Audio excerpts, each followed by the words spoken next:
Nawawala si Ella? Halos nagkakagulo na ang lahat. The best day na dapat sa lahat ay naging worst nightmare. Ella, Mela's sister, is nowhere to be found. The soon-to-be bride. Hanapin niyo si Ella! Malakas na sigaw ng ama ni Mela sa mga tauhan nito. Pero hindi na nga makita si Ella. She might have run away already. Sigaw naman ng ina nito. You, Mela. Ayokong ipapahiya mo ako dito, Mela. Cover your sister or else. Sigaw ng ama ni Mela nung makita siya nito. Hindi pinanganak si Mela na pipi. It's just that accident happened at nawalan na siya ng kakayahang makapagsalita. But she can understand things and answer them using sign language. Do it, Mela. Walang makakapagligtas ng kahihiyan ng pamilya natin bukod sa'yo. Do it, or you'll be forever mute. Stop it, hon! Sigaw ng ina ni Mela. She should know her place. Malakas na sigawan ng mga tao nang bigla na lamang. Mela? Oh no, Mela?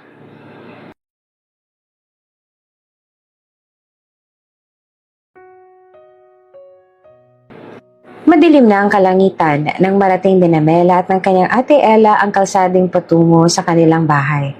Galing sila sa mall. Masaya, pagod, pero punong-puno ng kwentuhan at tawanan. Sa loob ng sasakyan, nakasindi ang malamlam na ilaw sa dashboard at sa stereo ay marahang umaawit ang isang lumang awitin mula sa radyo. May hawak na milk tea si Ella, habang si Mela naman ay mahigpit na nakapwesto sa manibela. Nakafocus sa daan ngunit sumasabay sa kulitan ng kanyang ate. Ate, sobra ka na talaga kanina. Nakipagtalo ka pa sa cashier para lang sa kulang na sukle. Natatawang sabi ni Mela habang umiiling-iling. Hindi naman kasi tama yung binigay sa akin. Mahiya naman sila. Buti na lang napansin ko. Kung hindi, kawawa na naman ang ibang customers kung palaging ganun. Tsaka isa pa, Mela. Hindi na tayo bata, ano? Kailangan nating maging practical sa buhay. Gugulangan pa tayo. Sagot ni Ella. Pabirong nagtaray sabay higop ng kanyang inumin. Grabe ka ate, ang sungit mo. Pero buti na lang hindi tayo pinaalis ng guard. Natatawang wika naman ni Mela, habang ang kanyang kamay ay mahigpit na nakahawak sa manibela. Nakakabawas sa pagod ang tawa nila. Ramdamang gaan ang loob matapos ang isang buong araw na magkasama. Sa labas ng sasakyan, tahimik ang lansangan. Kaunting sasakyan na lang dumaraan sa ganoong oras. Ang mga ilaw sa poste ay tila malalaking mata na nagmamatsyag sa bawat galaw nila. Sa kanilang paligid, ang mga bahay ay nakapinta sa dilim. Tahimik, malayo sa ingay ng syudad. Walang babala, walang palatandaan. Hanggang sa marinig nila ang isang malakas na tunog, isang busina, malalim at umaalingaw-ngaw. Tila isang halimaw na bumabangon sa dilim. Masakit sa tenga. Mabilis ang mga pangyayari. Hindi nila kayang kontrolin. Ano? Naputol ang tawa ni Mela at ang mundo ay biglang bumagal. Mula sa malayo, isang dambuhan ng truck ang bumalandra sa kalsada. Hindi ito basta dumaraan lamang. Nawalan ito ng kontrol. Ang mga ilaw nito ay nakakasilaw at ang ingay ng bumubusina nitong makina ay lumulunod sa lahat ng tunog sa paligid. Diretso ang takbo nito. At ang pinaka nakakakilabot, direkta itong patungo sa kanila. Hindi na nagdalawang isip pa si Mela. Sa isang iglap, hinigpitan niya ang pagkakahawak sa manibela at malakas na kinabig ito. Ate! Sigaw niya. Ang kanyang boses ay puno ng takot. Si Ella na kanina'y nakangiti pa ay biglang natigilan. Mabilis siyang tinapon ang hawak na milk tea at ang kanyang kamay ay biglang napakapit sa upuan. Sa mga mata niya ay naghalo ang gulat at hindi makapaniwala. Mela, may truck! Alam na ni Mela. Alam niya na. Nasa harapan na nila ito. Malapit na. Masyado nang malapit. Pilit niyang iniwas ang sasakyan pero napakabilis ang pangyayari. Ang kanyang mga kamay ay nanginig sa paghawak sa manibela. Ngunit sa bilis ng lahat, hindi niya alam kung saan sila pupunta. Ang truck ay hindi bumabagal. Wala itong kontrol. Wala itong preno. Dire-diretso ito sa kanila. Parang isang dambuhalang anino na handang lumamo ng kahit anong masagasaan. Ate, kumapit ka! Sigaw ni Mela habang pilit niyang kinokontrol ang sasakyan. Si Ella naman sa takot ay hindi na nakasagot. Pilit niyang hinahanap ang seatbelt para higpitan. Ngunit masyadong mabilis ang pangyayari. Sa isang iglap, sa isang segundo, isang malakas na putok ng bakal sa bakal. Ang mundo ay tila sumabog sa ingay ng pagbangga. Ang kotseng minamaneho ni Mela ay tumagilid, umiikot, at ang lahat ng nasa loob ay nagkalat sa ere. Ang bag, ang cellphone ni Ella, ang natapon na milk tea, at higit sa lahat, ang kanilang mga sarili. Si Mela ay napapikit. Hindi na alam kung ano ang susunod na mangyayari. Ramdam niya ang matinding pagyanig ng katawan niya, ang malamig na salamin na tumama sa kanyang balat, ang pagbilis ng tibok ng kanyang puso. Si Ella naman ay napasigaw, ngunit hindi niya na alam kung may nakarinig pa sa kanya. Ang tanging naririnig niya na lang ay ang ingay ng bakal na nadudurog, ang tunog ng gulong na kumakaskas sa kalsada, at ang nakakabinging tunog ng kanyang sariling hininga. Hanggang sa tumigil ang lahat. Dahan-dahan, humupa ang ingay. Ang kotseng kanina'y gumugulong sa kalsada, ngayon ay hindi na gumagalaw. Ang usok ay pumapailan lang sa ere. At sa gitna ng dilim, tanging ang mga sirang ilaw ng sasakyan ang nagsisilbing tanglaw. Tahimik. Maya-maya, isang mahinahong ungol ang pumuno sa hangin. Si Mela, dahan-dahang iminulat ang kanyang mga mata. Ngunit lahat ay malabo. Masakit ang kanyang katawan. Ang kanyang ulo ay tila sasabog sa hapdi. Pinilit niyang gumalaw, ngunit parang mabigat ang lahat. Ate, mahinang tawag niya. Ate Ella? Walang sagot. Sa sandaling yon, muling bumilis ang kanyang tibok ng puso. Pilit niyang ibinaling ang kanyang ulo. Hinanap ang kanyang ate. Sa tabi niya, si Ella ay hindi gumagalaw. Ang kanyang buhok ay tumatakip sa kanyang mukha at ang kanyang katawan ay nakayuko, parang natutulog. Ate, mas malakas na tawag ni Mela. Nanginginig na sa takot. Ate Ella, gising ka! Please! Walang sagot. Ngunit sa isang iglap, biglang gumalaw si Ella. Bumuka ang kanyang bibig at siya'y sumigaw.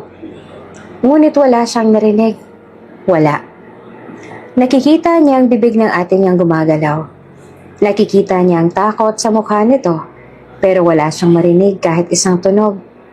Para bang nasa ilalim siya ng tubig, nilulunod ng katahimikan.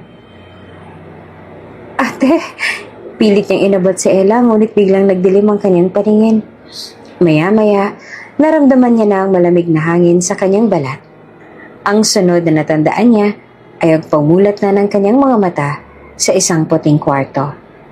Ang amoy ng alkohol, ang tunog ng makina sa tabi niya, at ang malamig na higaan kung saan siya nakahiga.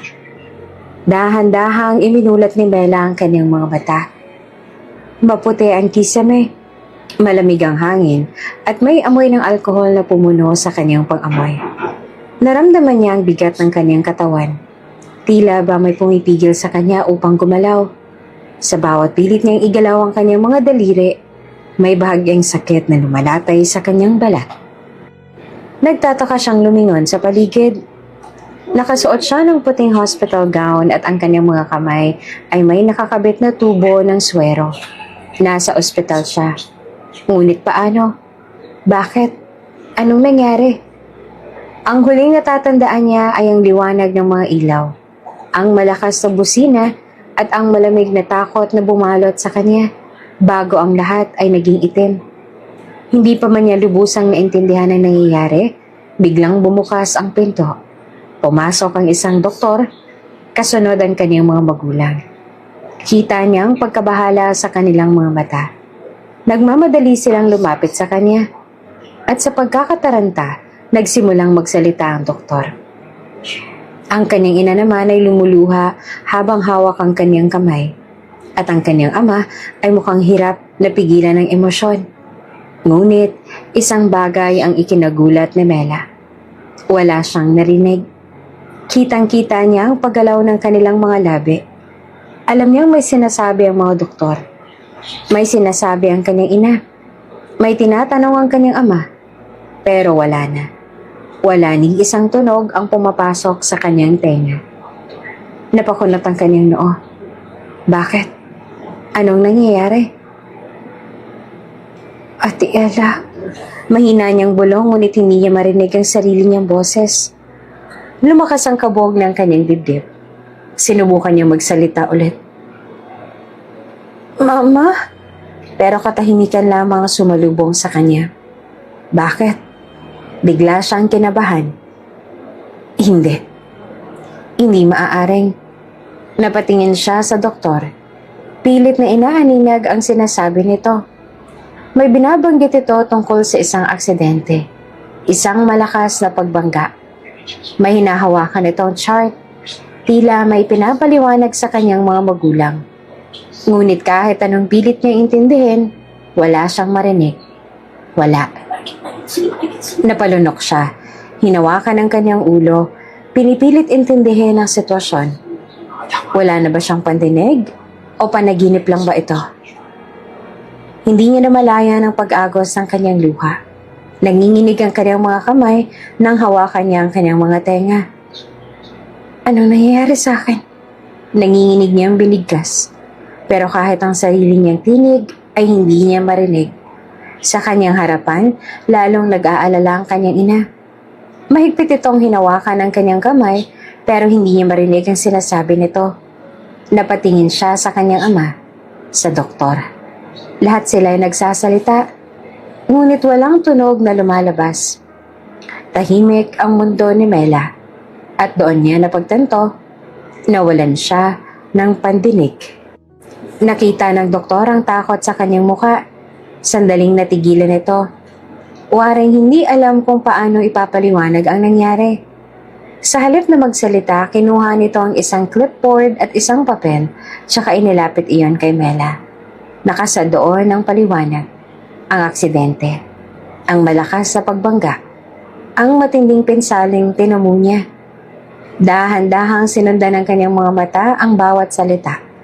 Habang binabasa niya ang ulat, unti-unting lumabo ang kanyang paningin dahil sa namumuong luha.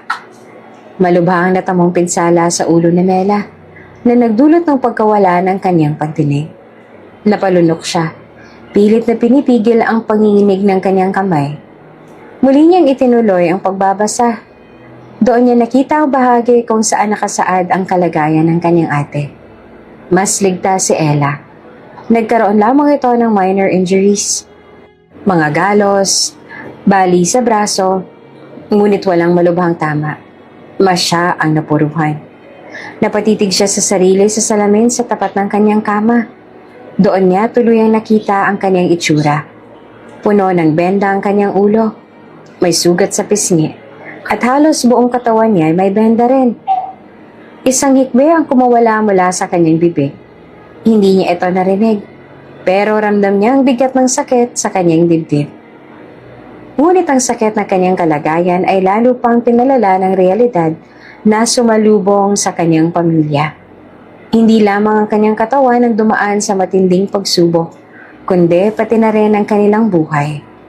Dahil sa sunod-sunod na gamutan na kinailangan niyang pagdaanan, napilitan ang kanyang mga magulang na mangutang ng malaking halaga mula sa iba't ibang kumpanya. Wala silang ibang pagpipilian. Subalit ang mas masaklap, ang aksidente nila ay sumabay pa sa pagbagsak ng negosyo ng kanilang pamilya. Nalugi ang kumpanya ng kanyang ama at unti-unting nilamon ng utang ang lahat ng kanilang naipundar. Naging doble ang bigat ng problema. Hindi lang ang pagkawala ng kanyang pandinig, kundi pati na rin ang pagkawala ng kanilang kasiguruhan sa hinaharap. Habang siya ay nakaratay, pilit namang nilalabanan ng kanyang mga magulang ang sunod-sunod na pagsubok. Isang gabing dumalaw ang kanyang ina, mahigpit siyang niyakap nito. Ngunit sa kabila ng mahigpit nitong pagyakap, ramdam ni Mela ang panghihina at lungkot sa kanyang katawan. Hindi na niya kailangang marinig ang sinabi nito upang malaman ang totoo. Mula sa pagiging isang masayang pamilya, biglang bumulusok sila sa isang bangungot na hindi nila inaasahan. Matapos ang matinding pagsubok na hinarap ni Mela at ng kanyang pamilya, muling dumaan sa isang pagsubok ang kanilang pamilya. At iyon ay ang pagtupad sa kasunduan. Ang aksidente ni Mela na naging sanhi ng pagkawala ng kanyang pandinig at matinding gamutan ay nagdagdag na hindi mabilang na problema sa kanilang buhay. Hindi pa rin lubos makapaniwala ang kapatid ni Mela na si Ella na siyang magbabayad ng halos buong utang ng kanyang pamilya. May nobyo na si Ella. Hindi niya kayang iwan ito dahil mahal na mahal niya ito. Nag-usap na rin naman sila sa planong pagpapakasal ng pamilya niya sa pamilya ni Jared na hindi niya naman lubos na kilala. Bagay na pinagtalunan nilang magkasintahan. Ang sitwasyon nila ay naging mas komplikado nang lumapit si Jared, ang panganay na anak ng kumpanyang pinagkakautangan ng kanilang pamilya. Hindi na nila matutugunan ang mga utang. At si Jared, na hindi lang mayaman kundi may kapangyarihan, ay nag-alok ng isang kasunduan. Ang pagpapakasal ni Ella sa kanya bilang kapalit ng pagbabayad sa kanilang mga utang. Ang kasunduan na ito, bagamat isang uri ng solusyon, ay hindi basta-bastang tinanggap ni Ella. Ella, hindi mo ba naiintindihan? We need this for Pet's sake. Ang kanyang ina ay tumaas ang boses sa bigat ng sitwasyon. Nagmamadaling nagsalita. Wala tayong ibang pagpipilian. Ang utang natin ay kumakain na ng buong kumpanya. Si Jared na lang ang makakatulong sa atin. You are old enough, Ella. Hindi naman pwede si Mela. Pero Mama, sagot ni Ella, ang kanyang mga mata ay puno ng luha at pagkabigo. Hindi ko kayang gawin yon. Ibig sabihin ba nito papakasal ako kay Jared para lang mabayaran ng utang? Paano ang puso ko? Paano ang pagmamahal ko? Hindi ko naman kayang isacrifice ang sarili ko para sa pera. Ella, hindi ito tungkol sa pagmamahal o puso. Ang ama ni Ella ay sumingit na may kabuntot na galit at panghihinayang. Ito ang buhay natin. At ang kasunduan ni Jared ay ang tanging paraan para makaligtas tayo. Hindi ko kaya, Papa. Ang boses ni Ella ay nanginginig at kitang-kita ang sakit sa kanyang mga mata. Ipinapaubaya ako ng mga bagay na nauukol sa pamilya. Pero hindi ko kaya mawala ng pagkakataon na makapagdesisyon para sa sarili ko. Hindi ko kaya makasal kay Jared na walang pagmamahal. Ang mga magulang ni Ella, bagamat nauunawaan ng pagkabigla ng anak, ay hindi maiwasang magalit at mawala ng pasensya. Hindi nila kayang tanggapin ang desisyon ng anak na magtakda ng sariling landas, sapagkat ang utang na iniwan ng kanilang kumpanya ay nagbabantang kumitil ng lahat ng kanilang mga pangarap. Ella, hindi mo ba nakikita? Ang kanyang inay umiiyak na nagsalita. Ang perang ibabayad ni Jared ay magbibigay sa atin ng pagkakataon na muling magsimula. Hindi ba sapat na iyon? Ngunit ang puso ni Ella, hindi kayang tanggapin ng isang kasunduang napipilitan lamang. Mama, hindi ako magiging maligaya. At kahit anong mangyari, hindi ko kayang isakripisyo ang sarili ko at ang pagmamahal ko kay Jared para lang sa pera. Hindi ko kayang pakasalan ng isang tao na hindi ko mahal, kahit ano pang sabihin ng lahat. Habang ang pamilya ay nagkakasagutan, si Mela naman na nagmamasid lang sa gilid ay hindi na alam kung paanong kikilos. Bagamat malaki ang kanyang pasasalamat sa pagkakaroon ng pamilya, nakaramdam siya ng labis sa sakit at lungkot dahil sa sitwasyong iyon. Naaalala niya ang mga sakripisyo ng kanyang ate, si Ella, na palaging inuuna ang pamilya kaysa sa sarili. Ngunit ngayon, sa harap ng lahat ng pagsubok, napansin niyang si Ella ay natutulungan ng maging matatag sa mga desisyon nito. Isang araw nang sumapit ang gabi bago ang nakatakdang kasal, nagising si Mela na hindi makita ang kanyang ate sa bahay. Ang kanilang mga magulang ay nag-aalala at nagmamadaling maghanap sa paligid. Ngunit wala silang nakitang kahit anong bakas si Ella. Agad silang nagkaroon ng takot. Hindi nila alam kung saan ito pumunta at kung anong nangyari. Nasaan siya? Tanong ng ama ni Mela na ang mukha ay puno ng kaba. Sumigaw. Kailangan natin siyang hanapin. Ang kasal na to ay tanging paraan para maligtas tayo. Flashback. Isang gabi bago magdesisyon si Ella na magtago, nagtakip siya ng mga unan sa kanyang mukha habang nagsusumbong kay Mela tungkol sa lahat ng kanyang nararamdaman. Wala siyang kaalam-alam, si Mela ay nakikinig lang ng tahimik.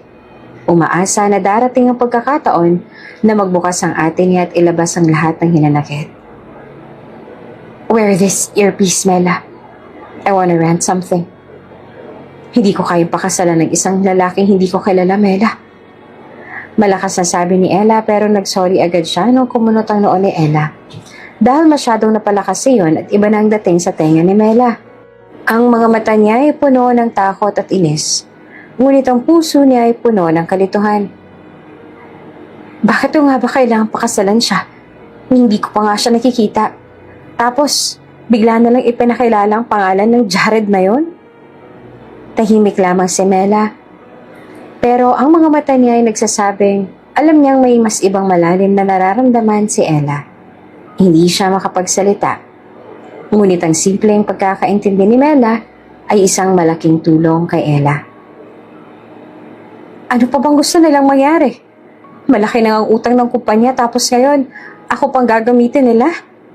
Pinipilit nila ako magpakasal sa isang lalaki na hindi ko nga alam kung anong itsura. Naku, baka naman pangit pa yan. Tawa na lang ni Ella, pero halatang pagkabahala sa tono ng boses niya. Mula sa kama, nagbigay si Mela ng isang malungkot na ngiti. Hindi na siya nakapagsalita, ngunit ang pag-unawa sa mga mata ni Ella ay nagpapakita ng walang katapusang suporta. Sana hindi ako masaktan. Wika ni Ella, pilit na itinaguyod ang tapang. Sana lang, hindi siya pangit. Kasi baka hindi ko kayanin, Mela. Muli, walang sinabi si Mela kundi isang tahimik na tango. Ngunit sa loob-loob ni Mela, iniisip niya kung paano magiging madali kay Ella na tanggapin ang kasal na ito. Alam niyang may takot si Ella sa mga bagay na hindi pa niya lubusang nauunawaan. Hindi pa niya nakikita si Jared at ang kanyang mga takot ay nakaangkla sa takot ng pagiging hindi sapat. O ang takot na ang kasal ay magiging isang pasakit sa kanya. Naisip ko lang, baka naman pangit si Jared. Hindi ko pa siya nakikita, baka naman baka siya yung pinakapangit sa buong mundo at hindi ko pa siya nakikilala. Habol ni Ella, na may pagkatalo sa tono ng boses. Paano kung hindi ko siya magustuhan? Paano kung hindi ako matuwa sa kanya? Sa likod ng kanyang mga mata, alam ni Mela na ang ate niya ay puno ng pagdududa. Ngunit ang mga saloobin ay tila nauurong sa takot na baka magkamali siya. At habang ang kanilang mga mata ay nagtagpo, naramdaman ni Mela ang panghihinayang. Pati siya ay hindi kaya magsalita upang iparating kay Ella ang kanyang tunay na nararamdaman. Kaya pinili niya maghintay at makinig sa bawat galak at hinagpis ng kanyang ate. Ito na bang buhay ko? Tanong ni Ella sa sarili. Ang mga luha ay bumagsak sa kanyang pisngi. Hindi ko na alam kung ano nangyayari sa akin. Lahat ng to, parang hindi ko kayang pagdaanan. Walang ibang makapagsalita kundi si Mela. Ang tanging magagawa niya na lang ay maghintay, makinig, at magbigay ng isang malalim na pag-unawa na walang ibang makakapagsabi kundi siya lang. Kinabukasan ng umaga, nagising si Mela ng maaga. Puno ng liwanag ang kwarto niya at sa pamamagitan ng bintana sa second floor, nakita niya ang isang magandang araw. Ang araw ay sumisikat at ang hangin ay maligamgam at magaan. Ngunit kahit na ang paligid ay masyadong tahimik at maganda, may isang bagay na nakakaramdam siya ng kabigatan sa kanyang puso. Habang nakatanaw sa bintana, Nag-iisip siya tungkol sa nangyari kagabi. Ang mga saloobin ng ate niyang si Ella ay patuloy na umuukit sa kanyang isipan. Ang mga pangarap ni Ella, ang mga takot at pagdududa, pati na rin ang mga saloobin na wala siyang masabi. Iniisip ni Mela kung paano nilang haharapin ang lahat ng darating. Lalo na't ang ate niyang si Ella ay nagdesisyong tumakas mula sa mga planong ipinataw sa kanya ng kanilang pamilya. Bigla, ang tahimik na umaga ay nabasag nang dumating si Ella sa kwarto ni Mela. Ang mukha ni Ella ay puno ng luha at makikita sa kanyang mga mata ang takot at pagkabahala. Mabilis na tumakbo papunta sa kama si Ella at niyakap si Mela ng mahigpit. Hindi na napigilan ni Ella ang mga luha na patuloy na dumadaloy mula sa kanyang mga mata. Mela, sabi ni Ella na ang boses ay puno ng kalungkutan. Narinig ko silang nag-uusap. Sabi nila, kapag kinasal na ako kay Jared, aalisin na nila ako sa buhay mo. Hindi na tayo pwedeng magsama. Hindi na tayo pwedeng magkasama pa. Umiiyak si Ella habang patuloy na niyayakap si Mela. Tahimik naman na tinanggap ni Mela ang yakap ni Ella. Walang tunog. Pero ang damdamin ng bawat isa ay nagkakaintindihan sa bawat pagkakahawak na iyon. Hindi nila kaya magsalita ng sapat. Ngunit ang mga mata nila ay nagsasabi ng lahat ng nararamdaman nila. Nang matapos ang ilang sandali ng tahimik na yakap, umangat si Ella at tinitigan si Mela sa mata. Sorry, Mela. Kung hindi ko pinilit na magpunta sa mall kasama ka para bumili ng regalo sa boyfriend ko, hindi sana nangyaring aksidente. Hindi sana nangyari na mawalan ka ng pandinig. Kung hindi ko lang sana pinilit na sumama ka. Tahimik na tumango si Mela. Ang mata ay puno ng pangunawa. Hindi siya nagsalita. Ngunit ang bawat kilos niya ay nagsasabing, walang anuman. Kahit hindi siya makapagsalita, alam niyang hindi niya dapat sisihin sa lahat ng nangyari. Lahat ng ito ay bahagi ng buhay na kanilang kailangang pagdaanan. At alam niyang hindi kasalanan ni Ella ang nangyari. Pinunasan ni Ella ang kanyang mga luha at dahat-dahang sinabi, nais ko lang na sana hindi ka saktan. Gusto ko sana na maayos ang lahat, na hindi kita nasaktan sa mga desisyon ko. Kasi Mela, ikaw ang pinakamahalaga sa akin. Si Mela, bagamat hindi kaya magsalita, ay ipinakita ang kanyang pasensya sa pamamagitan ng pagngiti. Ang simpleng ngiti na iyon ay naging sagot ni Mela sa lahat ng sinabi ni Ella. Hindi kailangan ng maraming salita upang iparating ang mensahe. Sapat na ang pagmamahal at ang kanilang samahan bilang magkakapatid. Alam ko, mahina at puno ng pagmamahal na sagot ni Mela sa sarili niyang isipan. Hindi niya kaya magsalita, pero ang puso niya ay nagsasalita para sa kanya. Puno ng pasensya at pag-unawa. Alam niya hindi kailangang ipaliwanag ang lahat. Si Ella, sa kabila ng nararamdamang takot, ay hindi na kailangang mag-sorry pa. Dahil sa kanilang relasyon, alam nilang pareho na sila ay hindi kailanman magsusuko sa isa't isa. Puno ng pagnanais na matulungan ng ate, hinawakan ni Mela ang kamay ni Ella. At kahit hindi nila kaya magsalita ng malakas, ang bawat kilos at bawat mata ay nagsasabi ng lahat ng kailangan nilang iparating. Ang lahat ng to ay mangyayari at malalampasan natin, ate. Sa kanyang mga mata at kaluluwa ay nasabi ni Mela. At sa kabila ng lahat ng pagsubok, nananatiling matatag ang kanilang samahan. Alam na lang, kahit sa kabila ng lahat ng kalungkutan at takot, magkakaroon pa rin sila ng lakas upang magpatuloy. Hindi nila alam kung anong hinahar para sa kanila.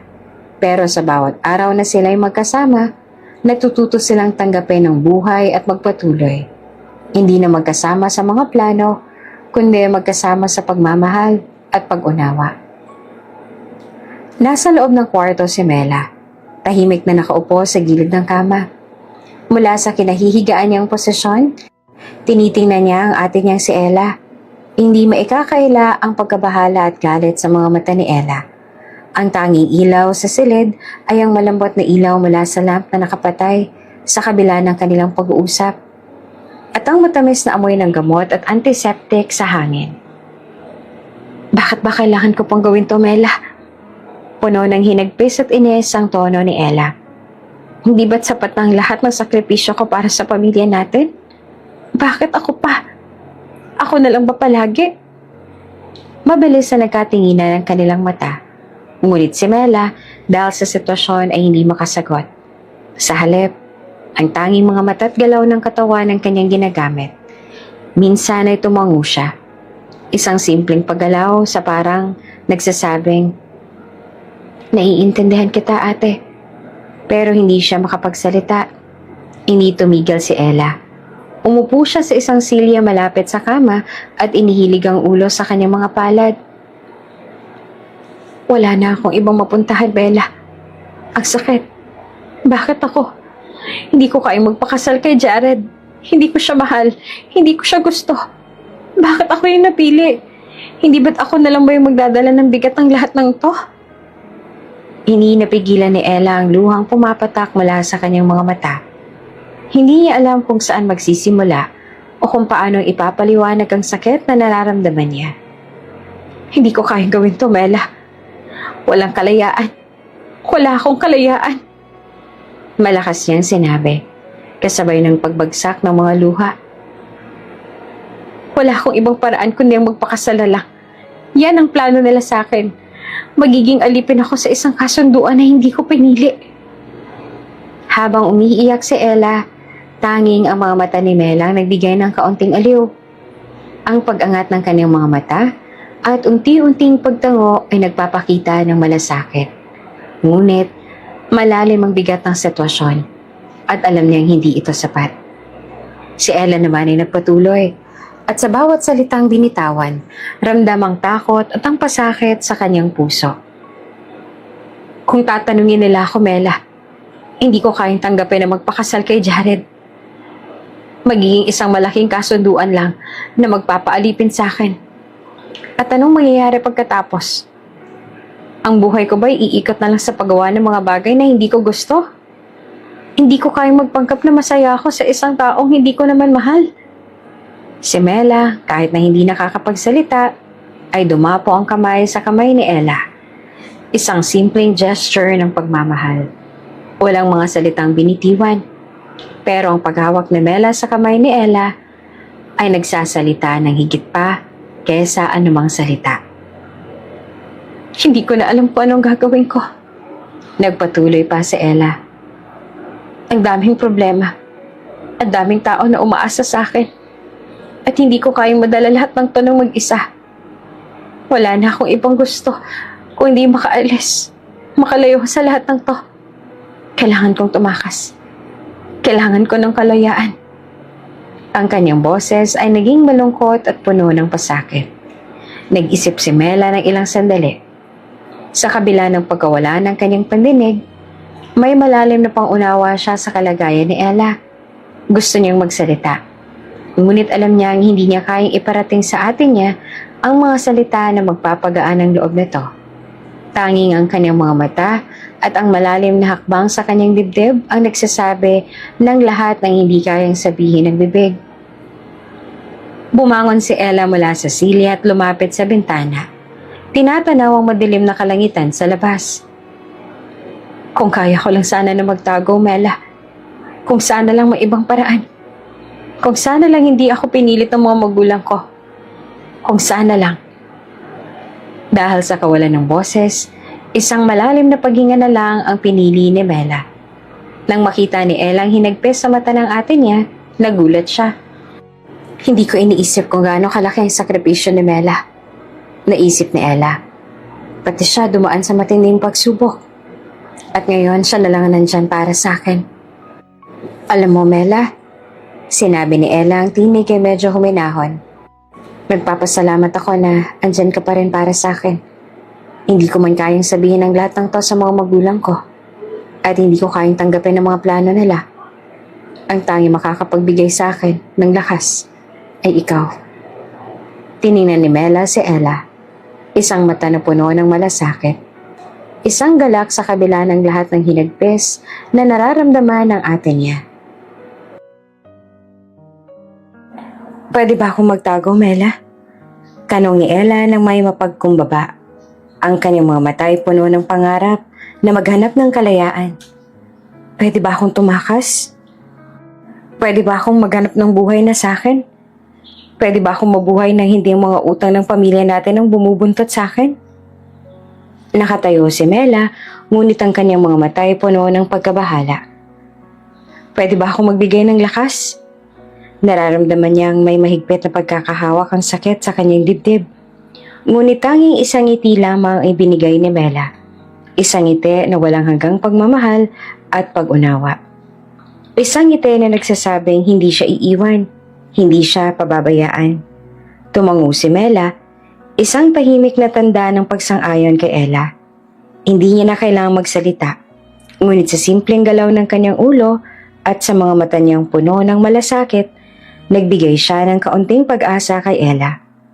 Ang kanilang hindi pagkakaunawaan at ang mga saloobin ni Ella ay nagkaroon ng liwanag sa gabing yon, na kahit walang mga salitang lumalabas, nagkakaintindihan sila.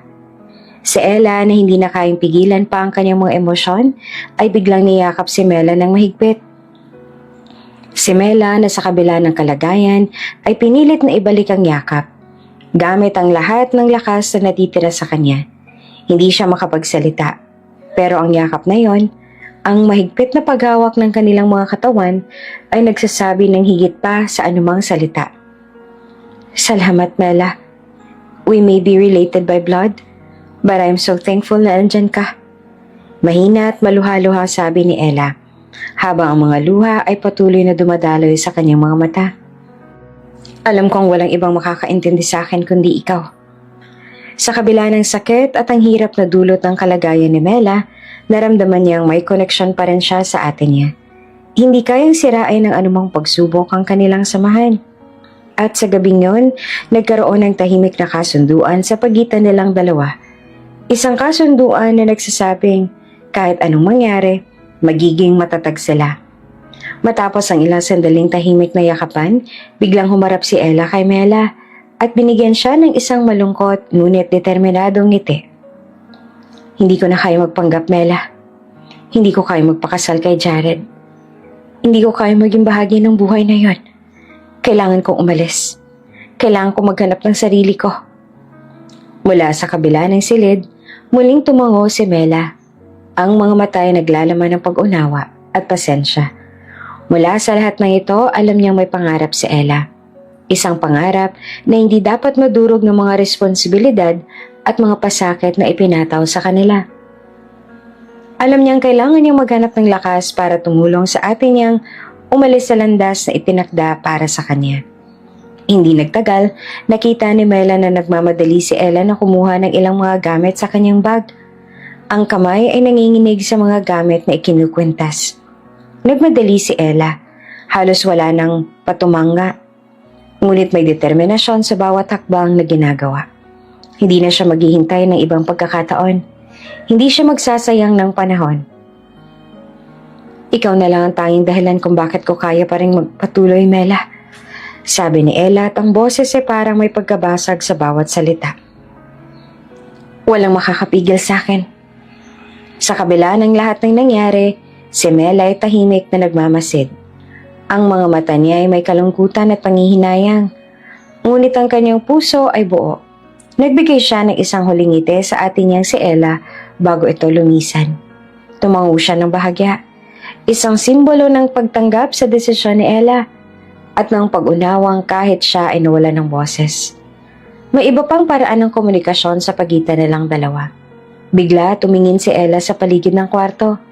Ang mga pader ng kanilang tahanan na dati ay puno ng mga alaala, mga pangarap at pagmumuni-muni. Ngunit sa gabing yon, ang mga pader na iyon ay nagiging saksi ng kanyang desisyon. Ang desisyon niyang tumakas at maghanap ng sarili niyang landas.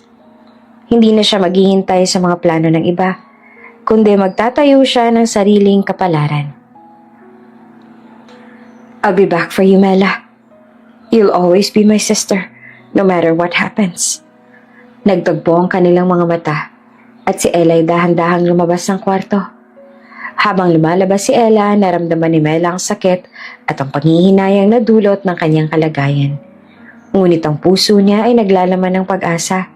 Alam niya hindi pa tapos ang lahat. Magkikita pa ulit sila. At hindi niya bibitawan ang ate niya. Sa kabila ng pagkawala ng pandinig at ang lahat ng pasakit na dulot ng aksidente, si Mela ay nagpasyang maghintay. Maghihintay siya sa pagbabalik ni Ella. At higit sa lahat, maghihintay siya hanggang sa makahanap ng lakas upang magsalita. Hindi lamang para sa sarili, kundi para sa pamilya. Nawawala si Ella? Ang sigaw ng ama ni Mela. Naglalagablab sa galit at takot. Ang araw na dapat sana may dudulot ng kasiyahan sa kanilang pamilya ay naging isang bangungot. Si Ella, ang ate ni Mela, ay hindi makita saan man. Ang babaeng nakatakdang ikasal, ang pinakamahalagang tao sa kanilang pamilya ngayon, ay nawawala. Hanapin niyo si Ella! Muling sigaw ng ama ni Mela sa mga tauhan nito. Ang bawat salita niya ay puno ng takot at galit na para bang ang buong mundo ay nagdududa sa kanilang pamilya. Ay nako, hindi na nga nila makita si Ella. Malamang tumakas na siya. Sigaw naman ng ina ni Mela. Ang boses nito ay may halong pangungulila at pagkabahala. Alam ni Mela na may malaking ibig sabihin ng pagkawala ng ate niya. At wala na makakapag-ayos ng lahat, kundi siya. Naglalakad si Mela patungo sa isang sulok ng silid. Hindi alam kung paanong haharapin ang mga nangyayari. Sa gitna ng kaguluhan, natanaw siya ng ama ni Mela na agad naman siyang tinawag ng may galit sa mata. Ayokong ipahiya mo ako dito, Mela. Tumulong ka na. Cover your sister. Or else? Sigaw ng kanyang ama na tila hindi na kayang itago pa ang galit. Ang mga mata nito ay kumikislap na hindi maipaliwanag na emosyon. Galit, takot at pagkabigo. Ngunit hindi siya nakasagot. Hindi siya makapagsalita. Hindi dahil ayaw niya, kundi dahil sa nangyaring aksidente. Nawalan siya ng kakayahang magsalita. At tanging ang mga galaw ng kanyang mga kamay at mata na lamang ang nagiging kasangkapan niya upang makipag-ugnayan sa iba. Do it, Mela! Iginiit ng ama. Ang tinig nito ay nagiging mas mataas. Walang ibang makakapagligtas ng kahihiyan ng pamilya natin kundi ikaw. Do it, or you'll be forever mute. Ang mga salitang yon ay tumusok kay Mela. Hindi na siya makapagsalita. Ngunit ramdam niyang hindi siya pinapalakas ng kanyang pamilya. Ngunit hindi siya magpapaapekto sa galit ng kanyang ama. Tiningnan niyang mabuti ang kanyang ina, ngunit naguguluhan siya. Na ang nanay na nakilala niya ay hindi na ganoong kalupit. Stop it, hon! Sumigaw ang ina ni Mela. Ang boses nito ay puno ng paghihirap at galit. Ang mga mata nito ay naglalaman ng paghihirap. Alam nitong hindi kaya magsalita ni Mela. At ang mga salitang lumalabas mula sa bibig ng asawa nito ay masyadong malupit para sa isang batang katulad ni Mela. She should know her place. Ang sigaw naman ng ama. Ang mga salita nito ay parang mga matalim na kutsilyo na tumaga sa puso ni Mela. Hindi na nakayanan pa ng mga tao sa paligid. Ang mga mata nila ay puno ng tensyon at nagkagulo na sa sala. Ang mga malalakas na sigawan at ang siksikan ng mga tao sa isang tabi ay nagbigay ng takot at gulo sa mga naroroon. Puno ng panik at kalituhan ng mga tao. Lahat ng mga mata ay nakatingin kay Mela. Naghihintay ng isang hakbang mula sa kanya. Nakita na lamang ni Mela ang lahat ng nangyayari sa paligid. Kung paano ang mga mata ng kanyang ina ay puno ng takot. Kung paano ang kanyang ama ay walang kaunting pasensya. Sa kanyang mga mata, tanging siya lang ang nakakaalam ng kanyang nararamdaman. Naguguluhan, takot na masaktan ng pamilya. Pero walang magawa. Hindi niya matanggap ang pagiging angkop na kapalit ng ate niyang tumakas. Sa gitna ng kaguluhan, isang tinig na malakas ang bumangon sa kanyang mga pandinig. Mela? Mela?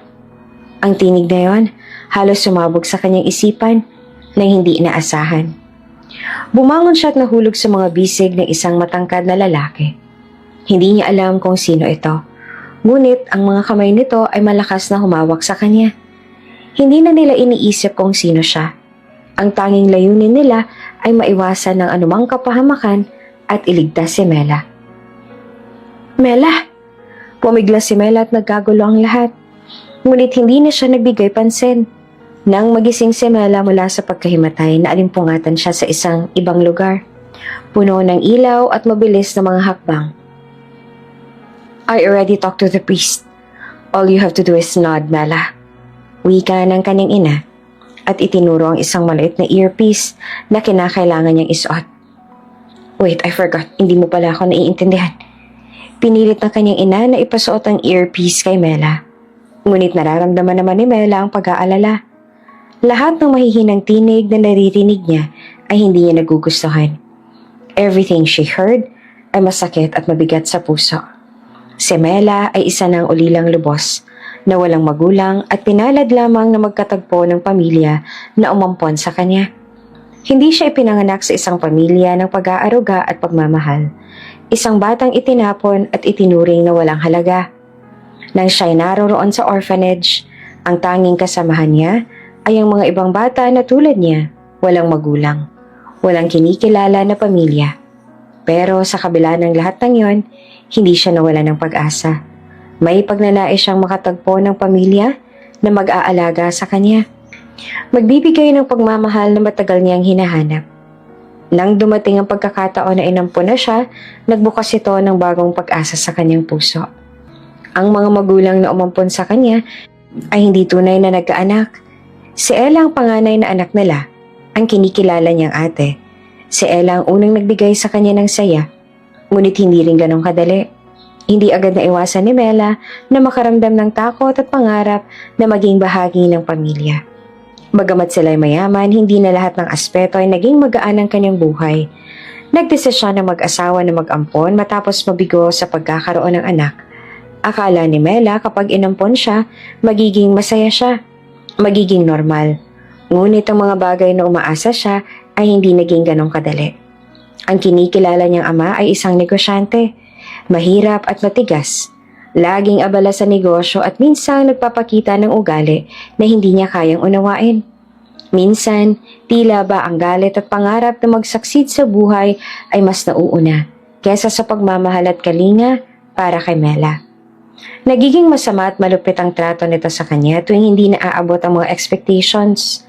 May mga araw na pakiramdam ni Mela, siya ang siyang sanhi ng pagkabigo ng kanyang ama. Kaya hindi siya kayang mahalin tulad ng ibang tao. Ang ina naman ni Mela ay mahina. Hindi matatag at palaging sunod-sunuran sa asawa. Minsan lang itong magsalita. At karamihan sa mga desisyon ay ipinasa na lamang sa kanyang asawa. Naramdaman ni Mela ang kakulangan ng atensyon at pagmamahal mula sa ina. Laging naroroon ang ina, pero hindi siya nararamdaman. Sa mga pagkakataon na kailangan niya ng gabay at suporta, laging wala ang ina. Minsan naiisip ni Mela na baka sila hindi talaga magkasundo dahil sa pagkakaiba ng mga pagpapahalaga. Hindi alam ng kanyang mga magulang na siya'y pipi nung dumating siya sa kanilang buhay. Isa itong malupit na katotohanan na tumahak sa kanyang alaala. Nang pumasok siya sa kanilang bahay bilang ampon, hindi siya nakakapagsalita. Hindi siya makapagsalita at walang kakayahan upang ipahayag ang sarili. Ngunit dahil may kayamanan, ang kanyang umampon sa kanya, nagkaroon siya ng pagkakataong gumaling. Pinilit ng kanyang mga magulang na maghanap ng solusyon at sumailalim siya sa gamutan upang matutong magsalitang muli. Ilang taon ang lumipas at nang magtagumpay siya sa gamutan, natutunan niya magsalita at marinig ang mga bagay na nawala noon sa kanya. Ngunit hindi nawala ang takot sa kanyang puso. Habang lumalaki siya sa ilalim ng mga magulang na hindi kayang ipakita ang tunay na pagmamahal, nagkaroon siya ng matinding pagkabahala.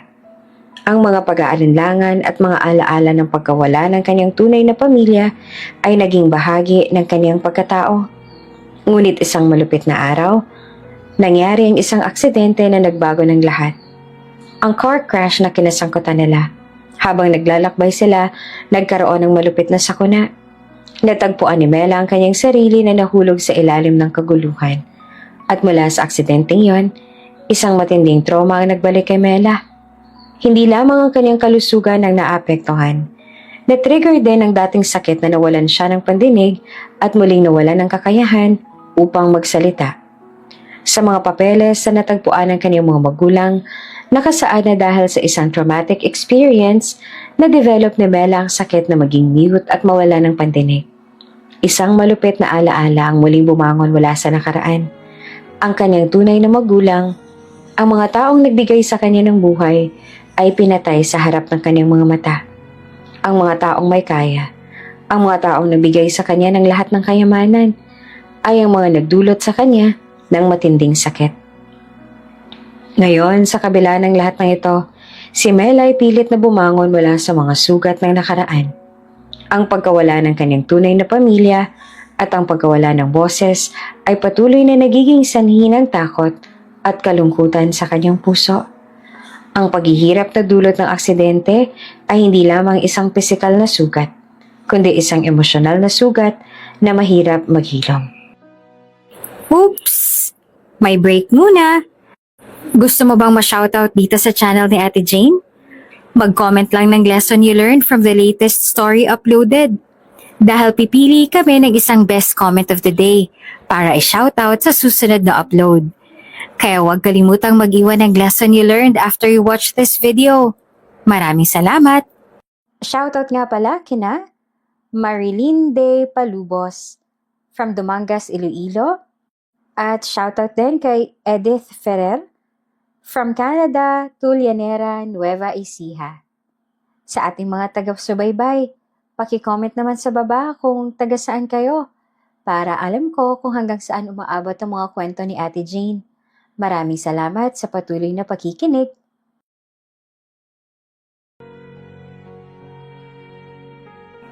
Hindi niya alam kung paanong haharapin ang mga pagsubok. Ang mga magulang niya ay nag-ampon sa kanya ay naglalaban para sa kanilang negosyo. At si Ella, ang ate niyang itinuturing na tanging kaagapay, ay nawawala. Ang sakit ni Mela ay hindi lamang sa kanyang pandinig at kakayahang magsalita, kundi pati na rin sa kanyang kalagayan sa loob ng pamilya na siya lamang ang nag-iisa sa gitna ng mga kalungkutan. Flashback. Ilabas niyo lahat ng kayamanan ninyo o tatapusin kong buhay ng 2 anak ninyo. Isang malupit na sigaw, puno ng galit at banta ang sumalubong sa pamilya ni Mela. Nasa harap siya ng isang madilim at malupit na eksena. Ang kanyang utak ay puno ng kalituhan at takot.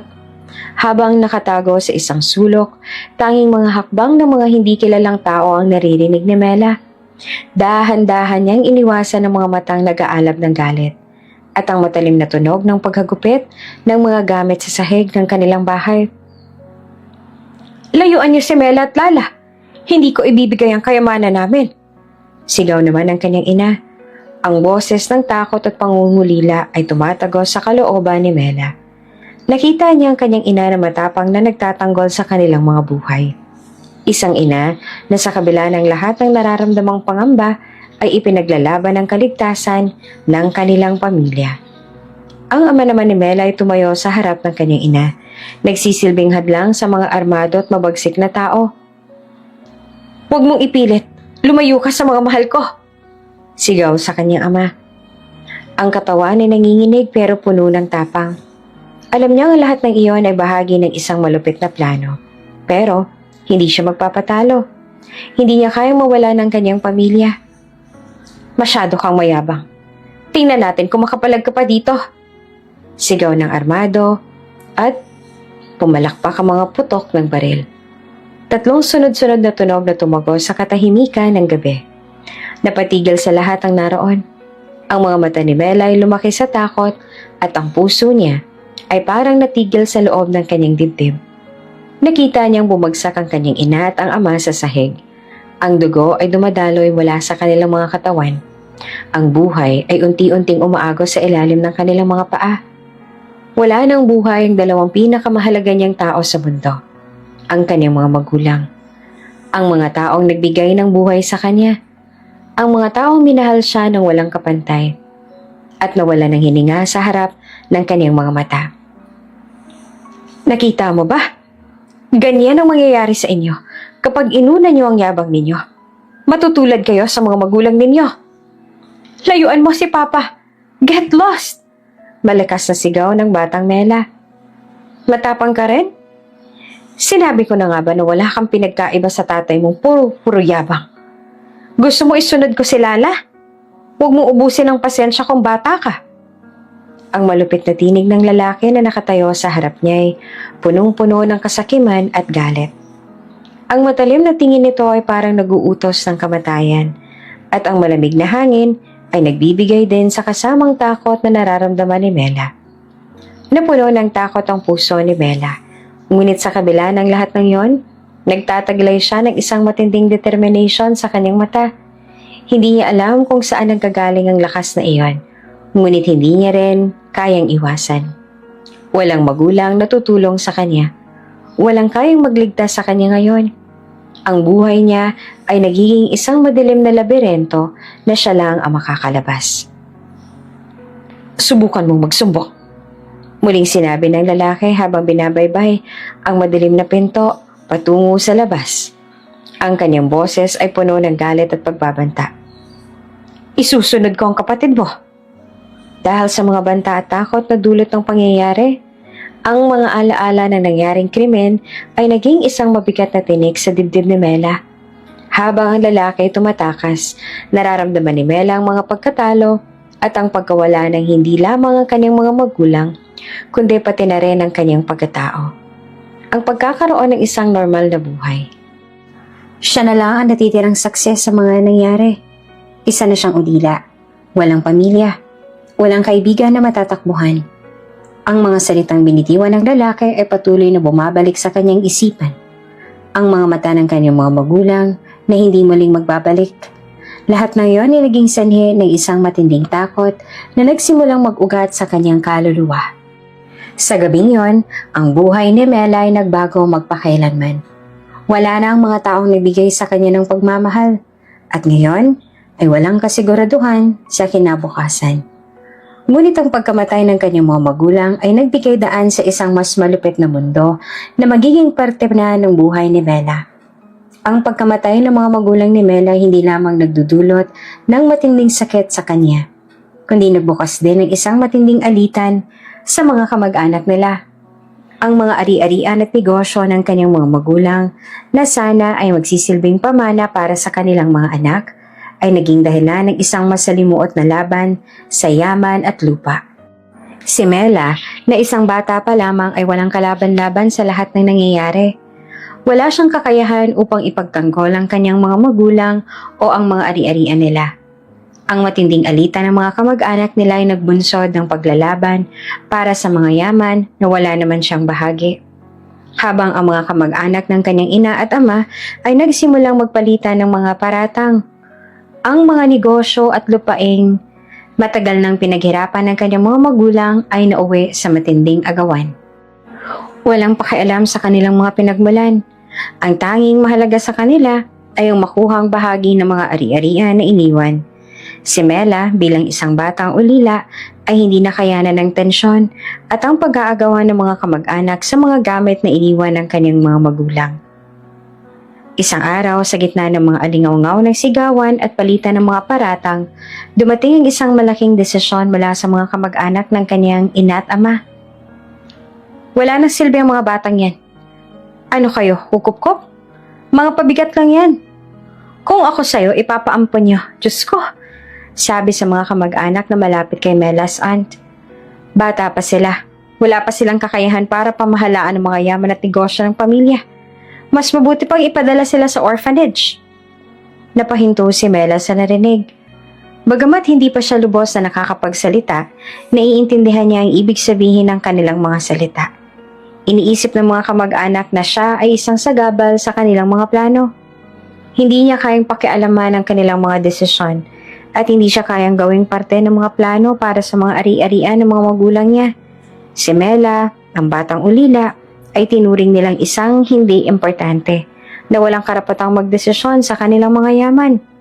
Tulad ng isang piraso ng gamit na walang halaga, kinuha ni Mela ng mga kamag-anak nila at dinala sa isang orphanage.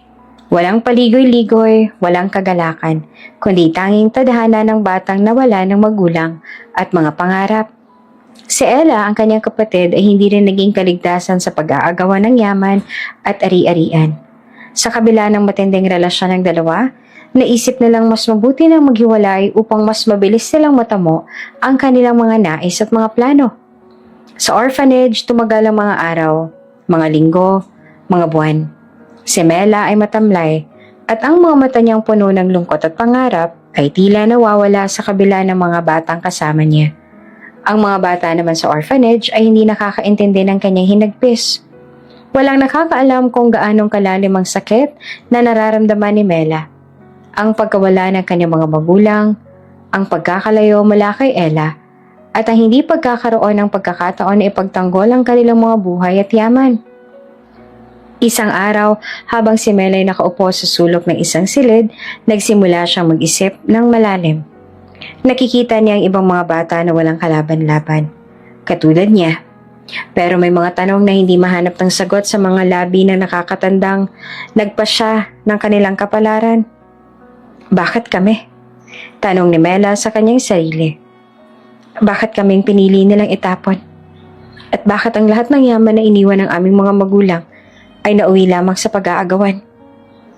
Ang araw ng pagdala sa kanya sa orphanage ay parang hindi natapos sa bangungot.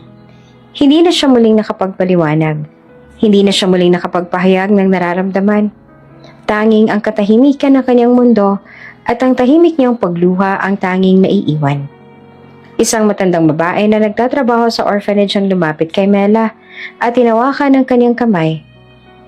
Bata, ang iyong buhay ay hindi natapos dito, sabi ng matanda. May dahilan ng bawat kaganapan at hindi ibig sabihin na wala na kayong pamilya ay wala na kayong halaga. Dahil dito, nagsimulang magsanib ang mga pangarap ni Mela. Tinutuklas niya na sa kabila ng lahat ng nangyari, ang pagkawala ng mga magulang, ang pag-aagawan ng mga kamag-anak sa yaman, at ang pagkabilanggo niya sa orphanage. May isa pa siyang laban na kailangang itaguyod. At iyon ang labang hindi lamang para sa kanyang sarili, kundi para sa mga nawala ng boses. Para sa mga batang katulad niya, na pinili ng buhay na sumubok sa mga pagsubok at hamon. Nung nasa orphanage si Mela, ang mga araw ay dumaan na para bang siya'y isang anino lamang. Tahimik at madalang ng damdamin. Sa kabila ng mga batang kasama niya, tila ba wala siyang lugar sa kanilang mundo. Ang kanyang mga mata na dating puno ng pangarap ay unti-unting naging malungkot at wala ng buhay. Ang kanyang katahimikan ay naging isang paraan ng pag-iwas. Pag-iwas sa mga alaala ng mga magulang na kanyang nawala. At pag-iwas sa sakit na patuloy na bumabalot sa kanyang puso. Ang gabi para kay Mela ay laging puno ng takot. Madalas siyang maramdaman ang pagdapo ng mga malamig na hangin sa kanyang balat. Ang mga aninong bumabalot sa kanyang kwarto. Ngunit ang pinaka-nakakatakot na bahagi ng gabi ay ang kanyang mga bangungot. Ang mga imahe ng kanyang magulang. Ang mga mata ng kanyang ama at ina na puno ng takot. Ang mga sigaw at putok ng mga baril ay palaging bumabalik sa kanyang isipan. Hindi siya makaligtas sa mga ito. Hindi siya makaiwas.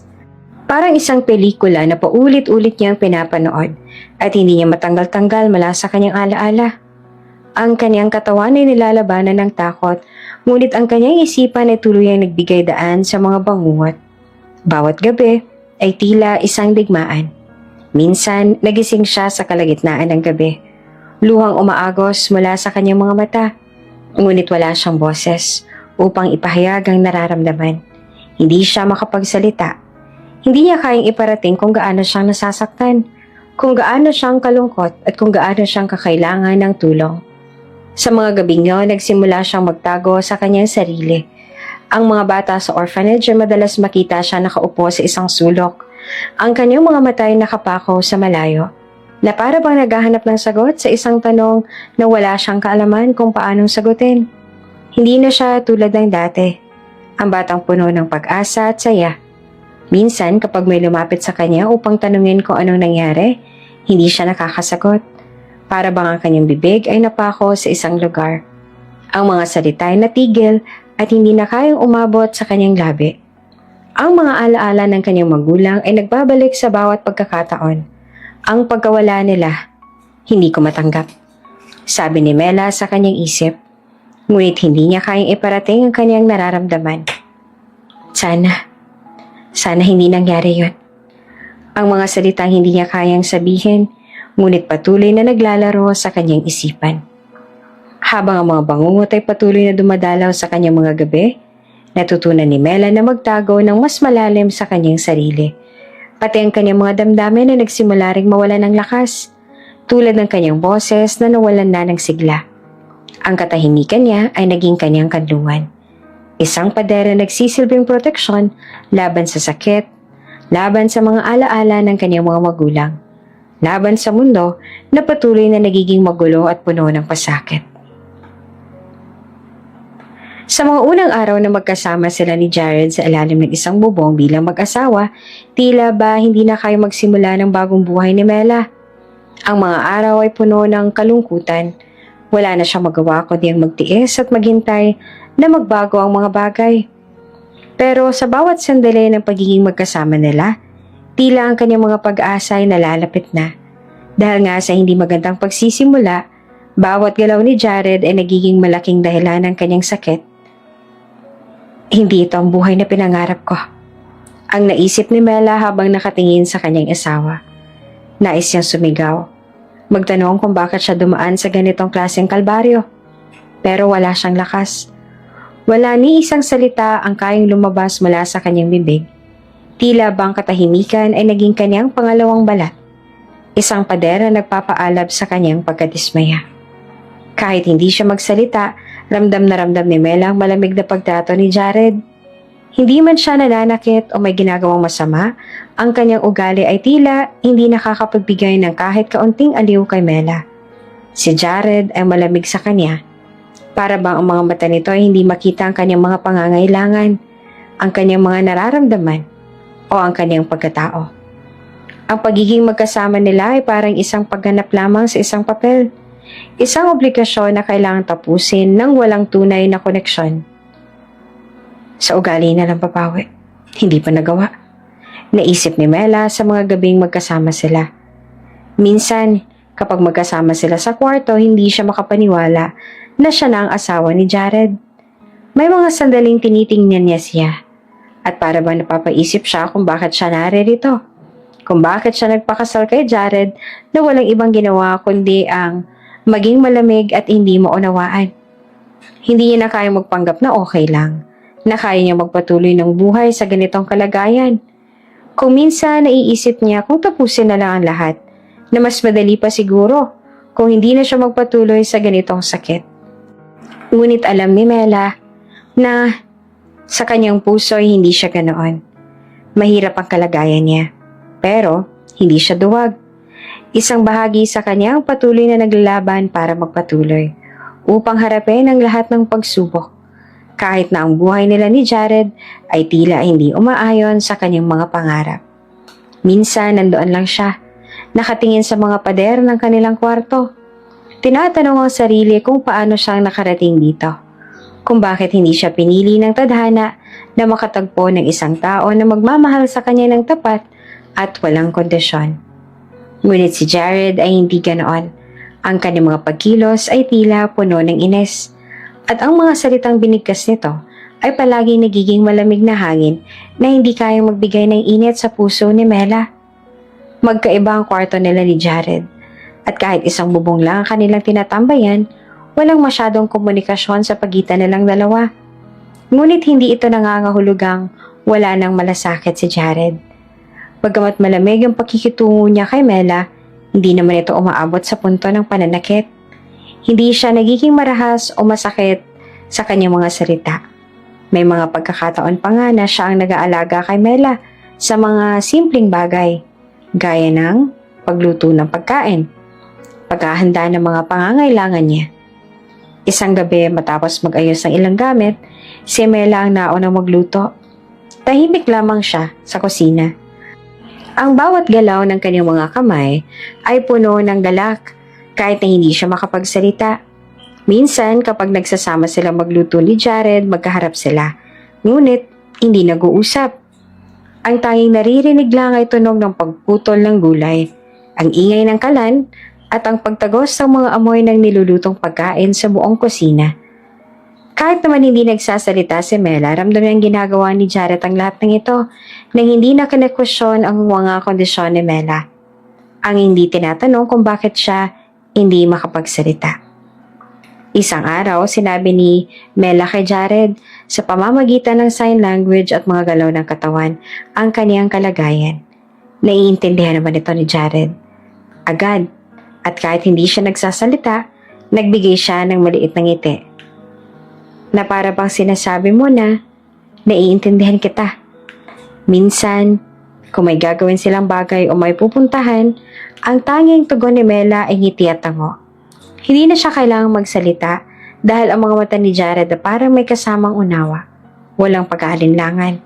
Ang pagtanggap ni Jared sa kalagayan ni Mela ay may kabigatan. Ngunit hindi na siya nagtanong pa. Hindi na siya nag-usisa. Sa halip, ginawa niyang natural na bahagi ng buhay nila si Mela na walang paminsan-minsang pagdududa o kalituhan. Magkasama sila ng bahay pero magkaibang kwarto. May kalituhan pa rin sa kanilang mga damdamin. May mga hindi pa nababanggit na saloobin. Ngunit patuloy pa rin nilang pinipilit mag-adjust. Minsan, si Mela na lang magluluto ng kanilang pagkain. At paminsan-minsan si Jared naman. Hindi nila kailangan ng malalim na pag-uusap o malalaking desisyon. Dahil sa mga simpleng kilos na lang, sa mga galak na hindi kailangan ng mga salita, ang pagkakaintindihan nila ay naroroon. Hindi si Jared ang tipo ng asawa na magsusumbat o magtatanong. Kung ano nangyayari kay Mela, tanggap niya ito. Bagamat hindi ganong kadaling makipag-ugnayan, isang simpleng ngiti o pagtango mula kay Mela ay sapat na para magpatuloy ang kanilang relasyon.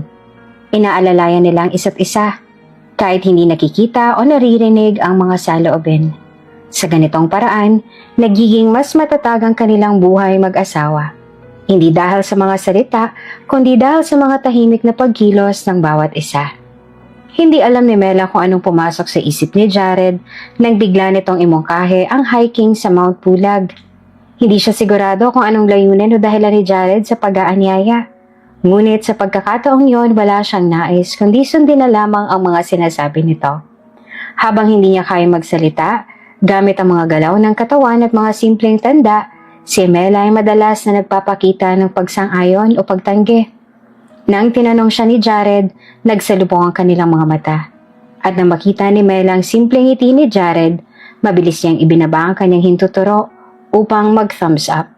Tanda ng pagsang-ayon. Kahit hindi pa siya sigurado kung anong kahihinatnan ng lakad na ito.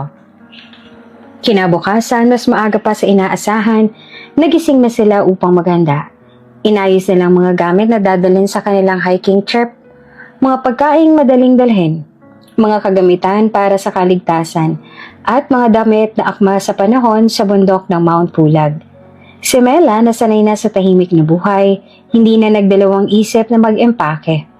Marami pa rin siyang hindi nasasabi, pero sa mga galak ng mga simple tahimik na hakbang, tila nakakatulong ang pagiging busy sa paghahanda upang mapalitan ang mga alalahanin sa kanyang isipan. Habang nag-aayos, nakatingin si Mela kay Jared. Hindi ito nagsasalita ng marami. Ngunit may mga pagkakataon na kahit walang mga salita, nararamdaman ni Mela ang presensya ni Jared sa paligid. Malasakit nito ang kanyang kalagayan, at kahit sa simpleng pagsasamahan sa mga aktibidad, tila may kasamang alalahanin din sa bawat hakbang. Pagdating ng umaga, handa na silang magtungo sa Mount Pulag. Isang hindi naman inaasahang plano, ngunit parang may gustong mangyari.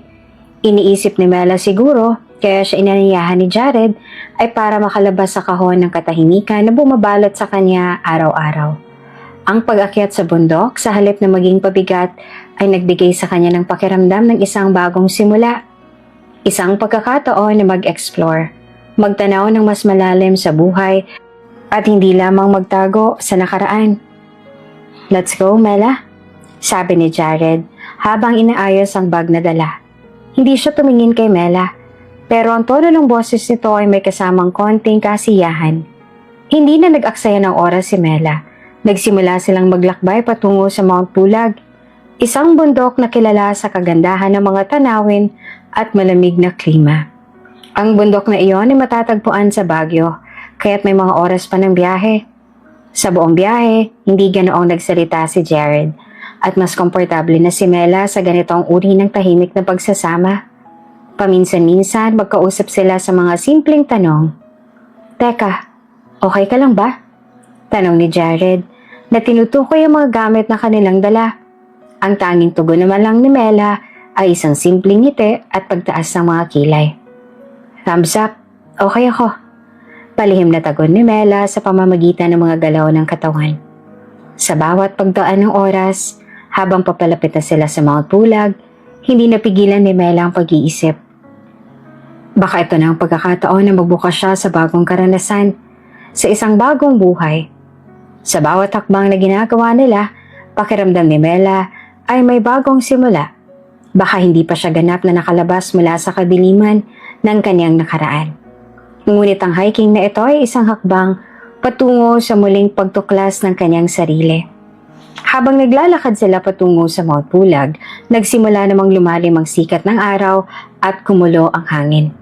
At dahil mahirap din ang biyahe at matarik ang ilang bahagi ng trail, hindi na iwasang magpahinga sila ng ilang beses. Ngunit sa bawat pahinga, ang tanawin mula sa kalagitnaan ng bundok ay tunay na nakakabigani. Napansin ni Mela na kahit tahimik si Jared, hindi nito siya pinababayaan. Kapag may mga mahihirap na daan o matatarik na bahagi, madalas siyang tulungan ni Jared na akayin siya o magbigay ng simpleng gabay kung anong daan ang tatahakin. Hindi siya nagmamadali. Bagos sa iniisip niya ang kaligtasan ni Mela habang sinusuong nila ang bawat hakbang. Habang naglalakad sila, dahil hindi pogi si Jared dahil sa kagustuhan nitong itago ang totoo niyang itsura, naririnig niya ang mga nakakasalubong nila na, kawawa naman yung girl, mukhang nagayuma. Hagisan niyo kaya ng asin. Alam niyo yung KMJS, yung ginayuma? Hayaan niyo na sila, love life nila yan, makikialam pa tayo. Pray reveal sana sa boy, nakabingwit ng magandang babae. Kadalasan sa ganyang mukha, nakakabawi naman sa ugali.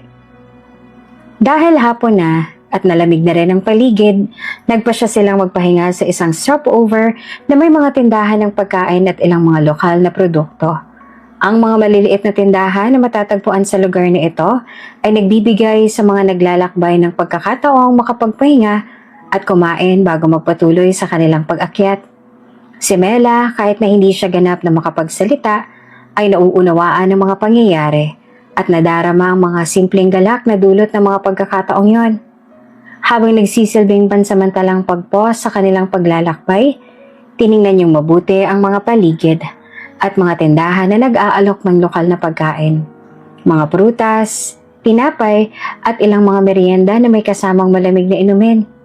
Si Jared na mas tahimik pa kaysa karaniwan ay inabot ang wallet at bumili ng ilang mga pagkain. Isang simpleng sandwich, prutas at isang bote ng tubig ang in-order niya. Pagkatapos, iniabutin kay Mela. Tinutok ang isang sandwich kay Mela. Ngunit bago pa makuha ito ni Mela, nagbigay si Jared ng isang maliit na ngiti at pagkatapos ay nagsalita. Alam kong hindi mo na kailangan ng tulong pero baka magustuhan mo to. Mahirap para kay Mela na magbasa ng emosyon sa boses ni Jared. Ngunit nararamdaman niyang may kasamang kabaitan sa mga salitang yon. Walang tinig, ngunit parang may malasakit sa mga simpleng salita nito. Hindi ito katulad ng mga unang araw ng kanilang pagsasama, kung saan nila malayo at hindi maabot si Jared. Ngayon, nararamdaman niyang may nagbago, o baka nga ito na ang simula ng pagbabago. Si Mela, bagamat hindi makapagsalita, ay ipinakita ang pasasalamat sa pamamagitan ng isang simpleng ngiti at pagtango. Tanda ng kanyang pagsang-ayon. Kahit na hindi nito maipahayag na salita, nadama ni Jared ang pasasalamat ni Mela. Habang magkasama silang kumakain, naging mas tahimik ang paligid. Tanging ang tunog ng kalikasan ang naririnig nila. Ang hangin ay malamig, ang mga ibon ay umaawit, at ang mga dahon ng puno ay nag-aalon-alon. Hindi pa man nila natatapos ang kanilang pagkain, nagsimula na silang maglakad muli. Bitin ang mga hininga, ngunit determinado pa rin. Nakita ni Mela kung gaanong kausap at kasimpleng tao si Jared sa mga ganitong sitwasyon. At kahit wala siyang mga salitang mabanggit, natutunan niyang tanggapin ang bawat hakbang na ito. Ang mga simpleng paggalak, ang mga tawa, at kahit ang mga magaan na usapan habang naglalakbay. Baka hindi pa ito ang kanyang hinihingi. Ngunit sigurado siyang ito ang isa sa mga hakbang na kailangan niyang tahakin upang mapagtanto kung anong tunay na buhay ang naghihintay sa kanya. Habang kumakain at nagpapahinga ay hindi inaasahang pagbabago ng panahon ay nagdala ng bagong pagsubok sa kanilang paglalakbay. Habang papalapit sila sa tuktok ng bundok, biglang dumilim ang kalangitan at nagsimulang bumuhos ang malakas na ulan. Ang malakas na patak ng ulan ay mabilis na nagbasa sa kanilang mga damit. Kaya't nagdesisyon silang maghanap ng shelter upang hindi magkasakit o magpatuloy sa pag-akyat habang ang kondisyon ng panahon ay lumalala. Makalipas ang ilang sandali, nakita nila ang isang maliit na kubo na matatagpuan sa gilid ng trail. Ang kubo ay walang kuryente. Tanging isang maliit na kandila lamang na nakakabit sa isang maliit na lampara ang nagsisilbing liwanag. Sa loob ng kubo, may isang papag na malambot ngunit medyo siksik ang espasyo. Wala silang ibang pagpipilian kundi ang magtabi, kaya't nagsimula na maghanap ng paraan upang makapagpahinga. Hindi ko alam kung paano ko ito haharapin. Naisip ni Mela habang ramdam niya ang init ng katawan ni Jared na malapit sa kanyang presensya. Namumula ang pisngi ni Mela sa hiya.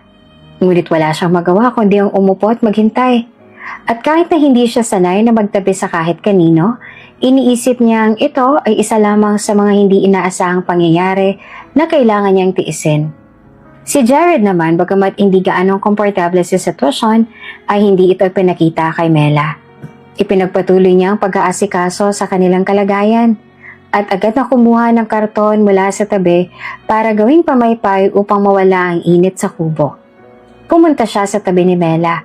Inutusan nito na dumapa at magpahinga habang siya naman ay nagsimulang magpaypay sa kanya upang makatulog ng mas maayos.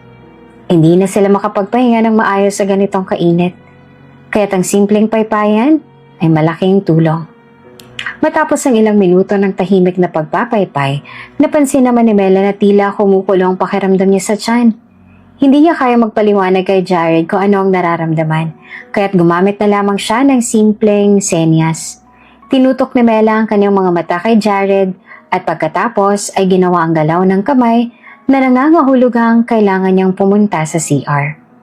Agad namang tinanguan ni Jared at hindi nag-atubiling sabayan si Mela. Magkasama silang naglakad patungo sa maliit na bahagi ng kubo kung saan naroroon ang CR. Dahil sa kakulangan ng espasyo at kuryente, madilim na ang paligid at mahirap makita ang daan. Kaya't si Jared na mismo ang tumulong kay Mela sa bawat hakbang. Matapos silang magamit ang CR, bumalik sila sa kubo at itinabi ni Jared ang kandila sa gilid upang magbigay daan sa mas maayos na espasyo. Ngunit habang pabalik sila sa papag, isang hindi inaasahang pangyayari ang naganap. Dahil sa madulas sa sahig ng kubo, hindi napansin ni Mela ang isang maliit na batong nakalatag sa sahig, kaya't nadala siya at agad na natumba. Dahil sa hindi inaasahang pagkatalisod, si Jared ay mabilis na nakahawak kay Mela at sabay silang nahulog sa sahig. Sa hindi inaasahang pagkakataon, napaibabaw siya kay Mela. Nagtakilid ang ulo ni Mela at si Jared ay nakatumba sa kanya, kaya't natagilid din siya ng ilang segundo habang napansin na magkatabi sila sa sahig. Ang kanilang mga mata ay magkaibang naghahabulan at sa sandaling yon, parang ang mundo ay huminto. Hindi na nila alam kung ilang segundong lumipas habang magkatitigan silang dalawa hanggang sa hindi na nakatiis si Jared at sinunggaban siya ng isang marahang halik sa labi. Naramdaman ni Mela ang init ng mga labi ni Jared. Nagulat siya, ngunit hindi siya umalis. Sa kabila ng lahat ng nangyayari, may kakaibang pakiramdam na sumiksik sa kanyang puso. Isang pakiramdam na hindi pa niya naramdaman noon. Ang mga labi ni Jared ay malambot, hindi minamadali, at parang nag-aanyaya ng mga tanong at posibilidad na matagal niya na ang iniwasan. Habang magkasama silang nakaluhod sa sahig, nagsimula ring magbago-bago ang damdamin ni Mela. Ang unang takot at pagkabigla sa sitwasyon ay napalitan ng isang mahinang pagtanggap sa kabila ng hindi inaasahang pangyayari. Wala siyang lakas na magsalita. Ngunit ang kanyang puso ay nagsasalita ng hindi malirip na salita. Naguguluhan, ngunit hindi malungkot. Hindi nagtagal ang isang mababaw na halik ay tinugunan na ni Mela. Nakita niya pang saglit na ibinangon siya ni Jared at inilagay sa kama tsaka unti-unting lumalim ang kanilang halikan. Hanggang sa tuluyang may nangyari sa kanilang dalawa. Hindi na alam ni Mela ang gagawin. Nadala na siya sa init na nararamdaman niya kaya kinabukasan ay gulat siyang nagising sa masakit na katawan. Biglang namula ang buong mukha niya noong maalalang nangyari sa kanilang dalawa ni Jared. Hindi alam ni Mela kung saan galing si Jared. Halos hindi sila magkatinginan ni Mela nung pumasok si Jared sa kubo. Dahil masakit naman ang katawan ni Mela kaya bumalik siya sa pagkakahiga. Nag-aalala naman agad si Jared kaya nilapitan niya si Mela at tinanong kung okay lamang ba ito. Nag-thumbs down si Mela para ipaalam na hindi siya okay. Dahil masakit pa nga ang katawan niya. Mamayang tanghali na tayo maglakad, pahinga ka muna. Wika ni Jared at hinalikan ng noo ni Mela. Bagay na ikinagulat naman ni Mela. Matapos nilang marating ang tuktok ng Mount Pulag, kapwa sila napalibutan ng malaparaisong tanawin.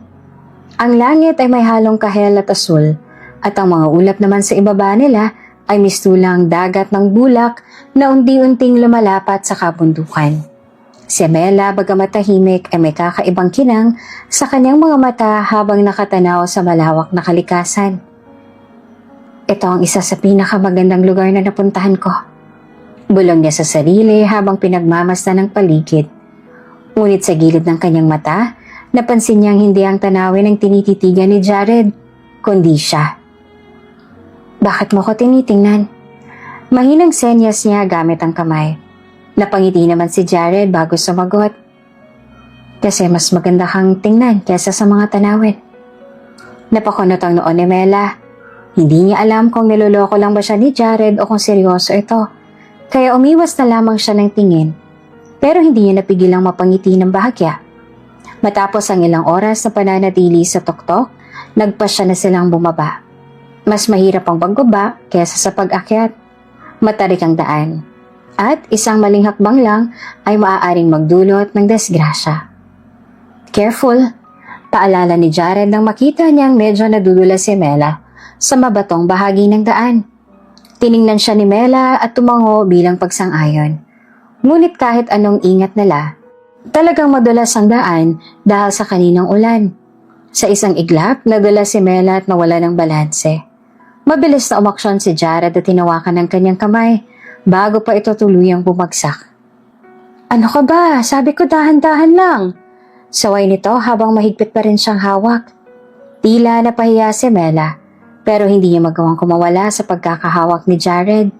Sa huli, marahan siyang inalalayan ng lalaki hanggang sa marating nila ang mas patag na bahagi ng daan. Nang makabalik sila sa base camp, halos sapung-hapo silang dalawa. Agad silang pumasok sa kanilang tent upang makapagpahinga. Habang mahimbing ang tulog ni Jared, nakarinig siya ng mahihinang hikbi.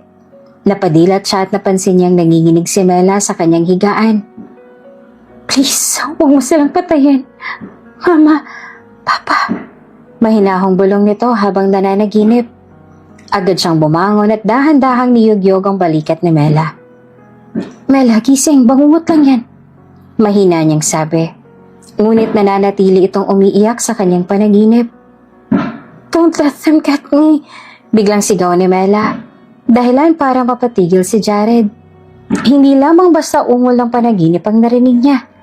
Nakakapagsalita si Mela. Pero bago pa niya ito matanong, nagising na ito at agad siyang niyakap ng mahigpit. Ramdam ni Jared ang panginginig ng katawan ng babae. At sa unang pagkakataon, naramdaman niya kung gaano itong kahina sa kabila ng tapang na ipinapakita. Shh, it's okay. You're safe. Bulong ni Jared habang hinahagod ang likod ni Mela. Dahan-dahang kumalma si Mela, ngunit hindi niya pa rin kayang pakawalan si Jared. Kinabukasan, habang nag-aalmasal sila, hindi napigilan ni Jared ang sarili na banggitin ang nangyari. Mela, kagabi, nakapagsalita ka. Napahinto si Mela sa pagkain at dahan-dahang itinaas ang tingin sa kanya. Kita sa kanyang mga mata ang gulat at takot. I think you should consider therapy. Seryosong sabi ni Jared. Baka may paraan pa para matulungan kang bumalik ang boses mo. Umiling si Mela. Mela, please. Kahit isang session lang. You don't have to go through this alone. Pilit pa ni Jared. Pero muli siyang tinunguan ni Mela bilang pagtanggi. Ramdam ni Jared na may malalim na dahilan kung bakit ayaw nitong magpagkamot. At tama siya. Sa loob-loob ni Mela, alam niyang hindi lang basta trauma ang nagpatigil sa kanya sa pagsasalita. May isang tinig na paulit-ulit na bumabalik sa kanyang isipan. Subukan mong magsumbong. Isusunod kong kapatid mo. Napakapit siya sa kubyertos. Nangangatog ang kanyang kamay. Biglang nagbago ang ekspresyon ni Jared nang makitang takot sa mukha ni Mela. Tumayo ito at lumapit sa kanya. Mela?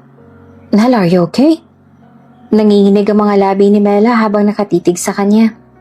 Nakita niya ang anino ng lalaking pumatay sa kanyang mga magulang sa likod ni Jared.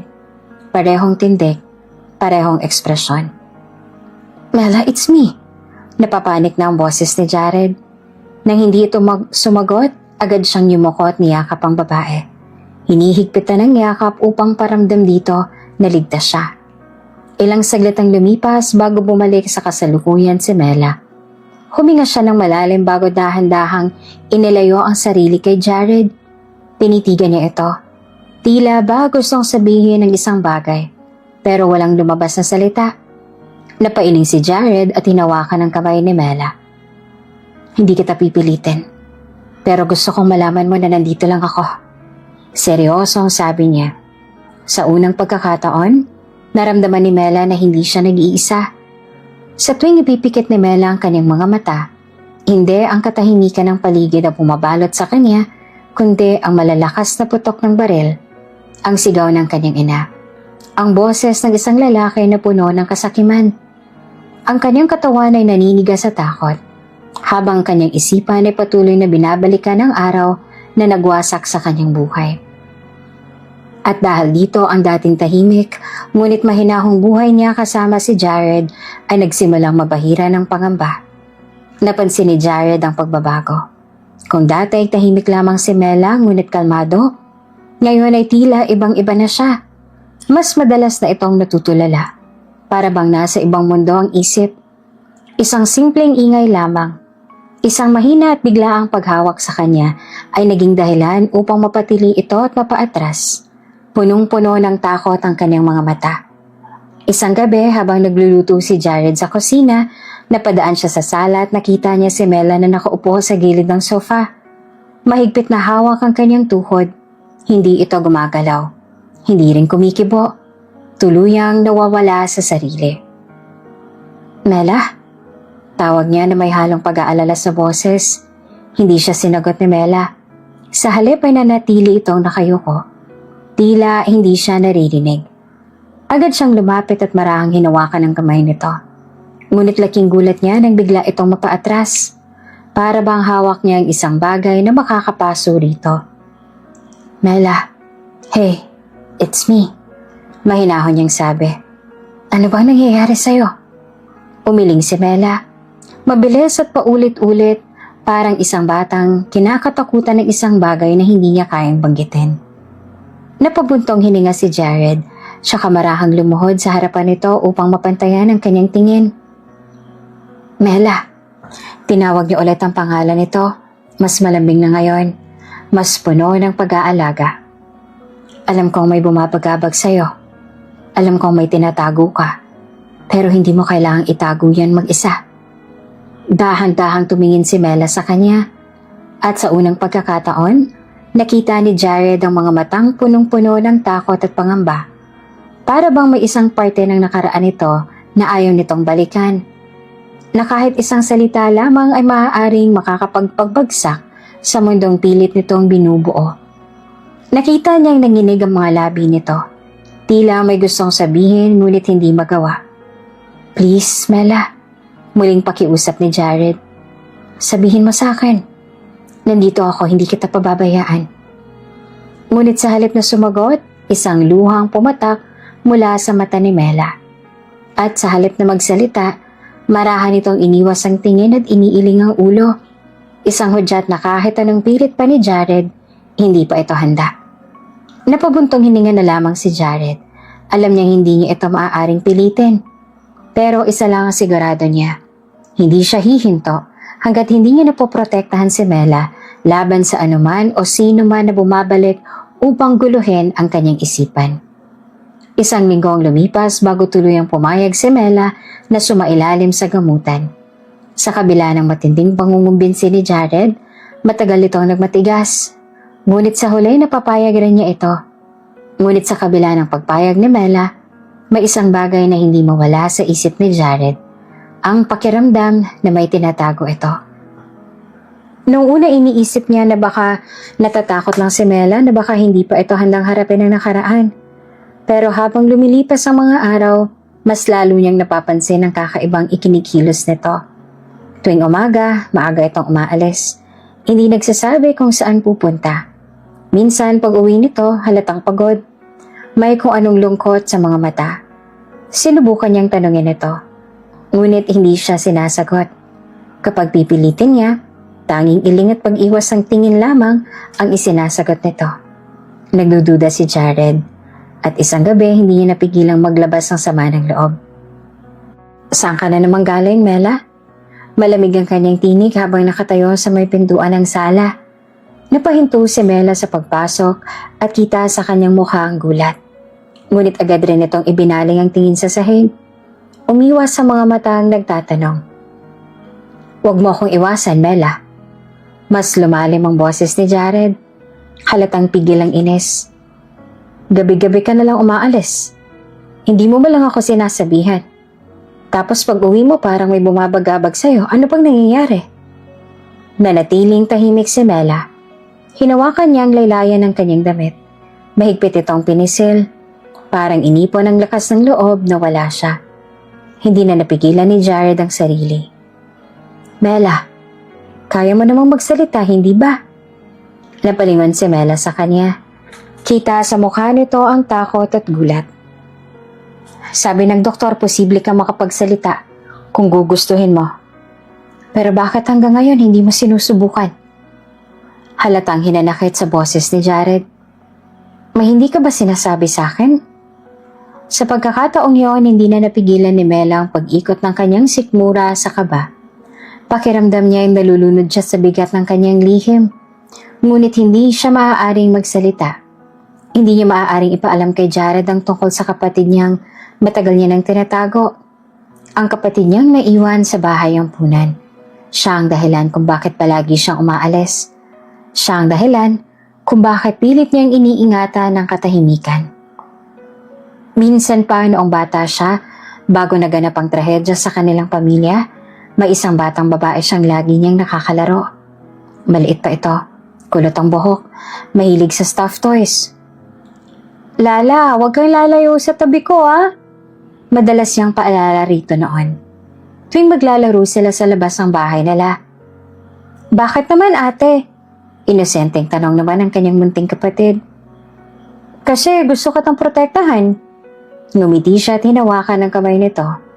Ngunit nang dumating ang gabing yon, ang gabing pinaslang ang kanilang mga magulang, hindi niya nagawang protektahan ito. Ang tanging nagawa niya lamang ay takpan ng bibig ng kanyang kapatid upang hindi ito mapasigaw, upang hindi ito mapansin ng mga taong pumaslang sa kanilang mga magulang. At nang matapos ang lahat, nang mawala ang kanilang ama't ina, tinapon sila ng kanilang mga kamag-anak sa bahay ampunan. Tinawag silang pabigat, walang silbi. Doon sila nagkasama ng ilang taon, ngunit dumating ang araw na inampon siya at kinailangang iwan niya si Lala. Nangangako ako, babalik ako sa iyo. Bago siya tuluyang dalhin palayo, mahigpit niyang niyakap ang nakababatang kapatid. Kahit anong mangyayari, babalik ako. At ngayon, ito ang tinutupad niya. Sa bawat araw na lumilipas, dinadalaw niya si Lala sa bahay ampunan. Dinadalhan ng pagkain, ng laruan, ng mga bagay na gusto nito. Sa tuwing nakikita niyang nakangiti si Lala, pakiramdam niya kahit papaano ay nababawasan ng sakit sa kanyang puso. Pero sa likod ng saya ng mga sandaling yon, may isang bagay siyang alam. Hindi siya maaaring magsalita tungkol dito. Hindi niya maaaring sabihin kay Jared. Hindi niya maaaring ipaalam kanino man na may isa pa siyang pamilya na iniingatan. Sa paglipas sa mga araw, mas lalo lamang lumalalim ang hinala ni Jared. Hindi niya gustong manghimasok pero hindi niya rin kayang panoorin na lamang si Mela habang nilalamon ng kung anumang lihim na itinatago nito. Isang gabi habang mahimbing na natutulog si Mela, nakita niyang may isang papel sa ibabaw ng mesa sa sala. Maingat niya itong dinampot at binasang nakasulat. Isang resibo mula sa isang orphanage. Agad na nagdilim ang kanyang paningin. Hindi niya alam kung anong mas ikinagulat niya. Ang katotohanang pumupunta si Mela sa isang orphanage na hindi man lang niya sinasabi sa kanya. O ang tanong kung sino ang dinadalaw niya roon. Dahan-dahan niyang nilingon si Mela na payapa namang natutulog sa kama nila. Sa kabila ng malumanay nitong mukha, sa kabila ng tila inosente nitong anyo, alam niyang may tinatago ito. At sa pagkakataong ito, hindi niya na maaaring baliwalain iyon. Dahil pakaramdam niya, may isang bagay na malapit ang sumabog. Isang lihim na maaaring hindi lang niya ikakagulat, kundi maaaring magbabago sa lahat ng bagay na meron sila ngayon. Sa patuloy na gamutan ni Mela, unti-unting bumuti ang kanyang kalagayan. Sa simula ay hirap pa rin siya magsalita. Ngunit dahil sa tiyaga at pag-aalaga ni Jared, unti-unting bumalik ang kanyang boses. Mas naging matibay din ang kanilang samahan dahil si Jared lamang ang nakakaintindi sa kanya. Ngunit habang lumilipas sa mga araw, mas lalong lumilinaw kay Jared na may isang malaking sekreto si Mela. Isang lihim na matagal nang bumabagabag sa kanyang isipan. Isang gabi, habang mahimbing nang natutulog si Mela, hindi naman mapakali si Jared. Hawak niya ang isang dokumentong nakita sa loob ng drawer ni Mela. Isang lumang larawan ng pamilya nito, kasamang isang lalaking hindi pa niya nakikita. Sa likod ng larawan ay may nakasulat, "Sa pinakamamahal kong anak, Mela, huwag mong kalimutan kung sino ka." Napaisip si Jared, sino ang lalaking to?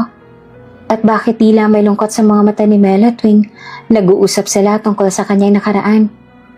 Kinabukasan, hindi niya napigilan ang sarili. Hinihintay niyang bumangon si Mela at nilapitan ito. "Mela, may gusto lang sana akong itanong sa'yo." Seryoso niyang sabi. Napatingin si Mela sa kanya, halatang nag-aalangan. "Alam kong matagal mo nang tinatago sa akin ng tungkol sa orphanage. Pero, sino ba talagang dinadalaw mo doon?" Tanong ni Jared. Napalunok naman si Mela. Hindi niya alam kung paanong magsisimula. Hindi niya rin alam na may alam na si Jared. She's in between of her thoughts kung sasabihin ng totoo o hindi. But Mela realized, marami nang naitulong ni Jared sa kanya. Jared deserves to know the truth. "Kapatid ko, si Lala." Mahina ngunit malinaw na sagot niya. Nang marinig ito ni Jared, parang may kung anong bigat na nawala sa kanyang dibdib. Ngunit alam niyang hindi pa rito nagtatapos ang lahat. "At may isa pa akong gustong malaman," dagdag niya. "Ano ba talagang nangyari sa pamilya mo? Sinong pumatay sa kanila?" Nang marinig ito ay biglang nagdilim ang paningin ni Mela. Muling bumalik sa kanyang isipan ang gabi ng trahedya. Ang malakas na putok ng baril. Ang mga sigawan ng kanyang ina.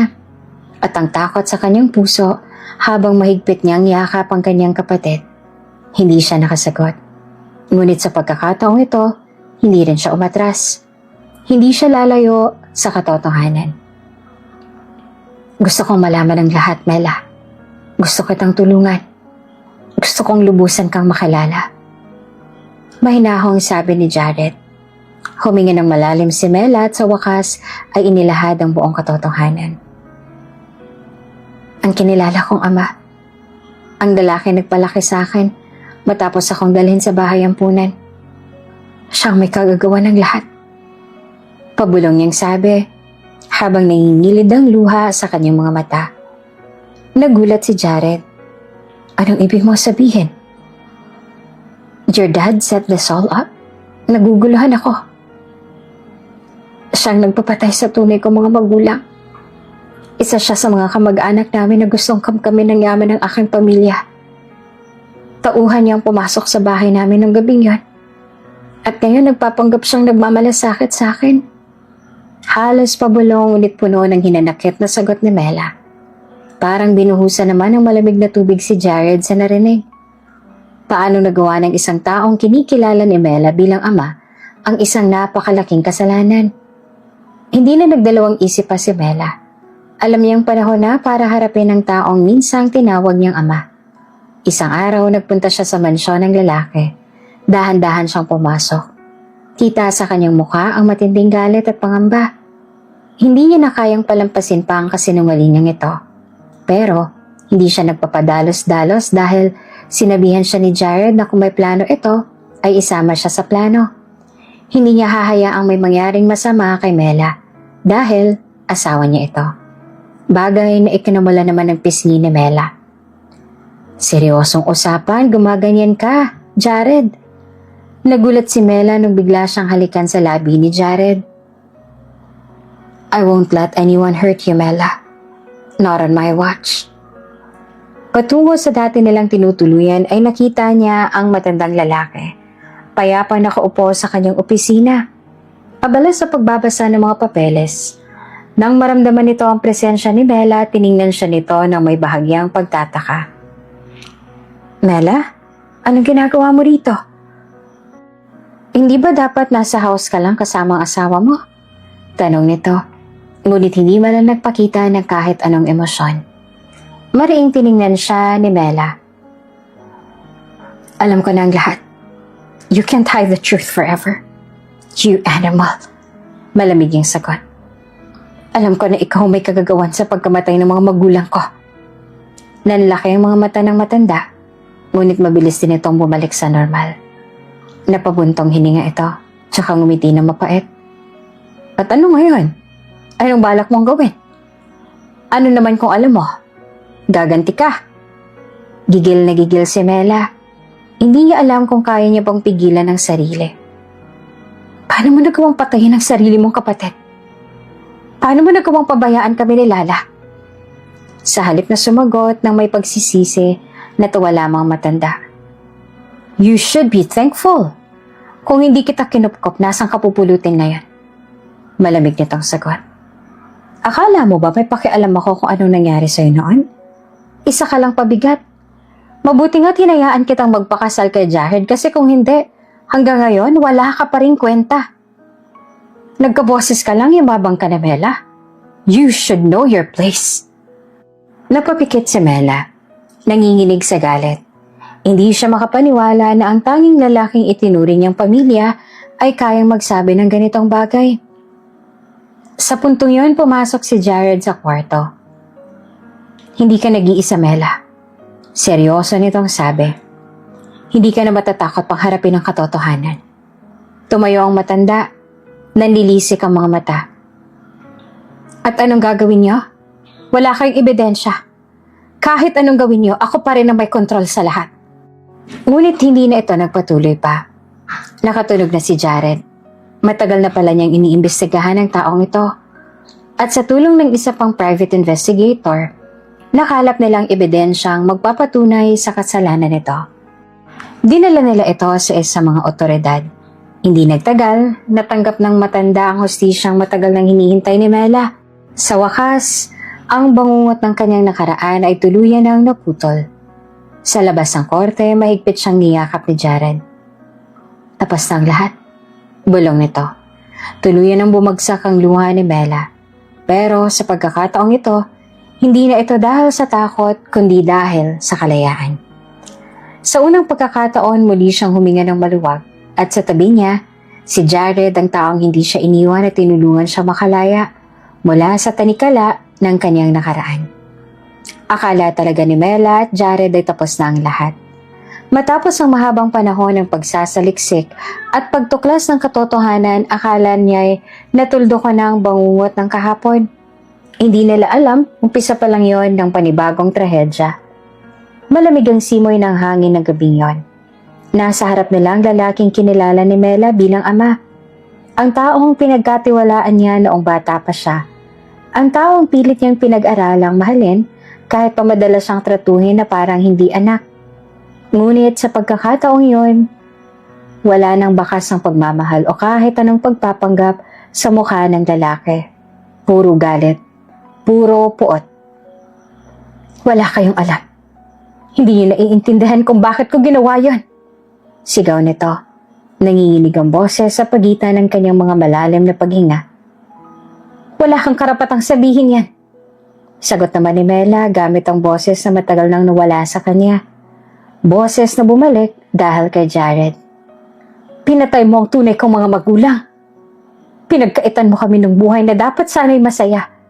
At sa lahat ng yon, gusto mo pang lumusot? Humalaka kang matanda. Isang nakakapaniundig balahibong tawa na para bang baliw na nawala ng kontrol. Kung hindi kita kinupkop, saan ka pupulutin ngayon? Sigaw nito kasabay ng pagbunot ng baril mula sa likod nito. Halos lumundag naman ang puso ni Mela sa kaba. Nakita niya kung paanong kumislap ang metal sa liwanag ng buwan. Halos hindi siya nakagalaw. Tila bumigat ang katawan niya sa takot.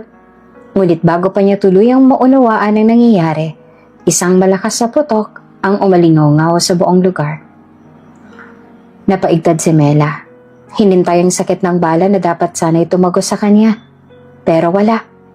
Ang tanging naramdaman niya ay biglang pagbilis ng tibok ng puso niya at ang mabigat na katawan na bumagsak sa kanya. Jared! Napasigaw siya. Nanlabot ang mga tuhod niya at halos mawalan siya ng balanse nang bumagsak si Jared sa kanyang harapan. Kitang-kita niya ang dugong unti-unting bumabaha sa damit ito. Nakadilat pa si Jared, pero namumutla na ang mukha. Mela, are you okay? Mahinang bulong nito. Pilit na inaabot ang mukha niya. Umiling si Mela. Hindi ito makapaniwala sa nangyayari. Bakit mo ginawa yun? Bakit mo ako niligtas? Hindi mo dapat sinalo ang bala. Napangiti lamang si Jared. Mahina at halos hindi niya maibuka ng maayos ang kanyang bibig. Dahil mahal kita. Napuno ng kaguluhan ng paligid. Ilang tauhan ng matanda ang lumapit. May iba namang sumugod upang kunin ng baril mula sa kanya. Nagkaroon ng komosyon. Pero hindi na iyon ininda ni Mela. Wala siyang ibang makita kundi si Jared. Ang taong hindi niya inaasahang magiging mahalaga sa kanya. Ang taong dahan-dahang bumago sa buhay niya. At ngayon, ang taong nakahandusay sa harapan niya, unti-unting nauubusan ng buhay. Tulong! Sigaw ni Mela. Halos hindi niya na marinig ang sarili niyang tinig sa dami ng nagkakagulo. Tulungan niyo kami, please! Jared, manatili ka lang. Huwag kang pumikit. Pero ramdam na ni Mela ang unti-unting paghina ng paghawak ni Jared sa kamay niya. Nanginginig siya. Halos hindi niya na makita ng maayos dahil sa luhang bumabalot sa kanyang paningin. Please, Jared, don't leave me. Pero hindi na sumagot si Jared. At sa sandaling yon, bumalik kay Mela ang matinding sakit ng pagkawala ng mahal sa buhay. Isang pakiramdam na matagal niya nang nilabanan. Ang parehong pakiramdam na mawala ang kanyang tunay na pamilya. Nandilim ang paligid ni Mela. Bigla na lamang pati siya ay nawala ng malay. Nagising siya sa hospital bed. Sinabihan siya ng doktor na kailangan niyang magpahinga dahil masela ng kalagayan niya. That's her cue to realize na nagdadalang tao siya. Pinag-iingat lamang siya ng doktor pero hindi niya na yun inisip dahil noong makabangon siya ay gulat siya na nasa side table si Ella. Mela, I'm so glad that you're okay. Buntis ka, Mela, so you should be careful. Nasaan si Jared? Nasa kabilang room. Talagang asawang-asawa ang role mo ah. In love na in love? Okay naman na si Jared, for sure magugulat ka. Kasi kahit ako, oo. At I can't help it. Mahal ko na siya eh. Masaya naman si Ella sa narinig sa kinikilalang kapatid. Inalalayan niya pa si Mela sa kwarto kung nasaan si Jared tsaka pagkunot ng noong nagawa ni Mela noong ibang lalaking nasa higaan. Kilala niya ang asawa. Mas lamang ng 10 ligo ang lalaki nasa higaan at napakaputi nito. Nabali ba ako ng kwarto? Saan dito yung room ni Jared? Nakakaloka naman. Sorry po ate. Ate Ella, room naman to eh. No. You're in the right room, Mela. Mela, mahinang sabit ni Jared. Ha? Wait, naguguluhan ako. Mela, it's me, Jared. Hala, si Kuya, ang lakas mang joke time. Sige po, ang funny mo. Wait, paano niyo pala nalaman ang pangalan ko? Jared? Ikaw si Jared? Ang pogi mo. Mela, I think... Okay, so let me explain. Walang emosyon na sabi ni Jared. Agad naman na itinatlong lakad lamang ni Mela ang pagitan nila at mahigpit na niyakap si Jared. Talagang need mo mag-explain paano ang layo mo sa nakasanayan ko. Itinago ko ang totoong katauhan ko. To know if you're really worth the risk, and yes, you are. I love you, and I'm so sorry for taking this long to reveal myself. I love you too, Jared, and I'm pregnant. Halos yumanig ang mundo ni Jared sa sinabi ni Mela. What? I don't know what to say. Shut up and kiss me. Wika ni Mela at agad din naman siyang hinalikan ni Jared. Tuluyan ang nakulong ang kinilanang ama ni Mela. Pinagbabayaran na nito ang mga naging kasalanan niya. Hindi siya gumante sa kinilala niyang ina dahil alam niyang naging sunod-sunuran lang ito. Lalo naman si Ella na never siyang sinaktan. Habang ang kapatid na si Lala ay kinupkup ni Mela at magkakasama na silang nakatira sa isang bahay.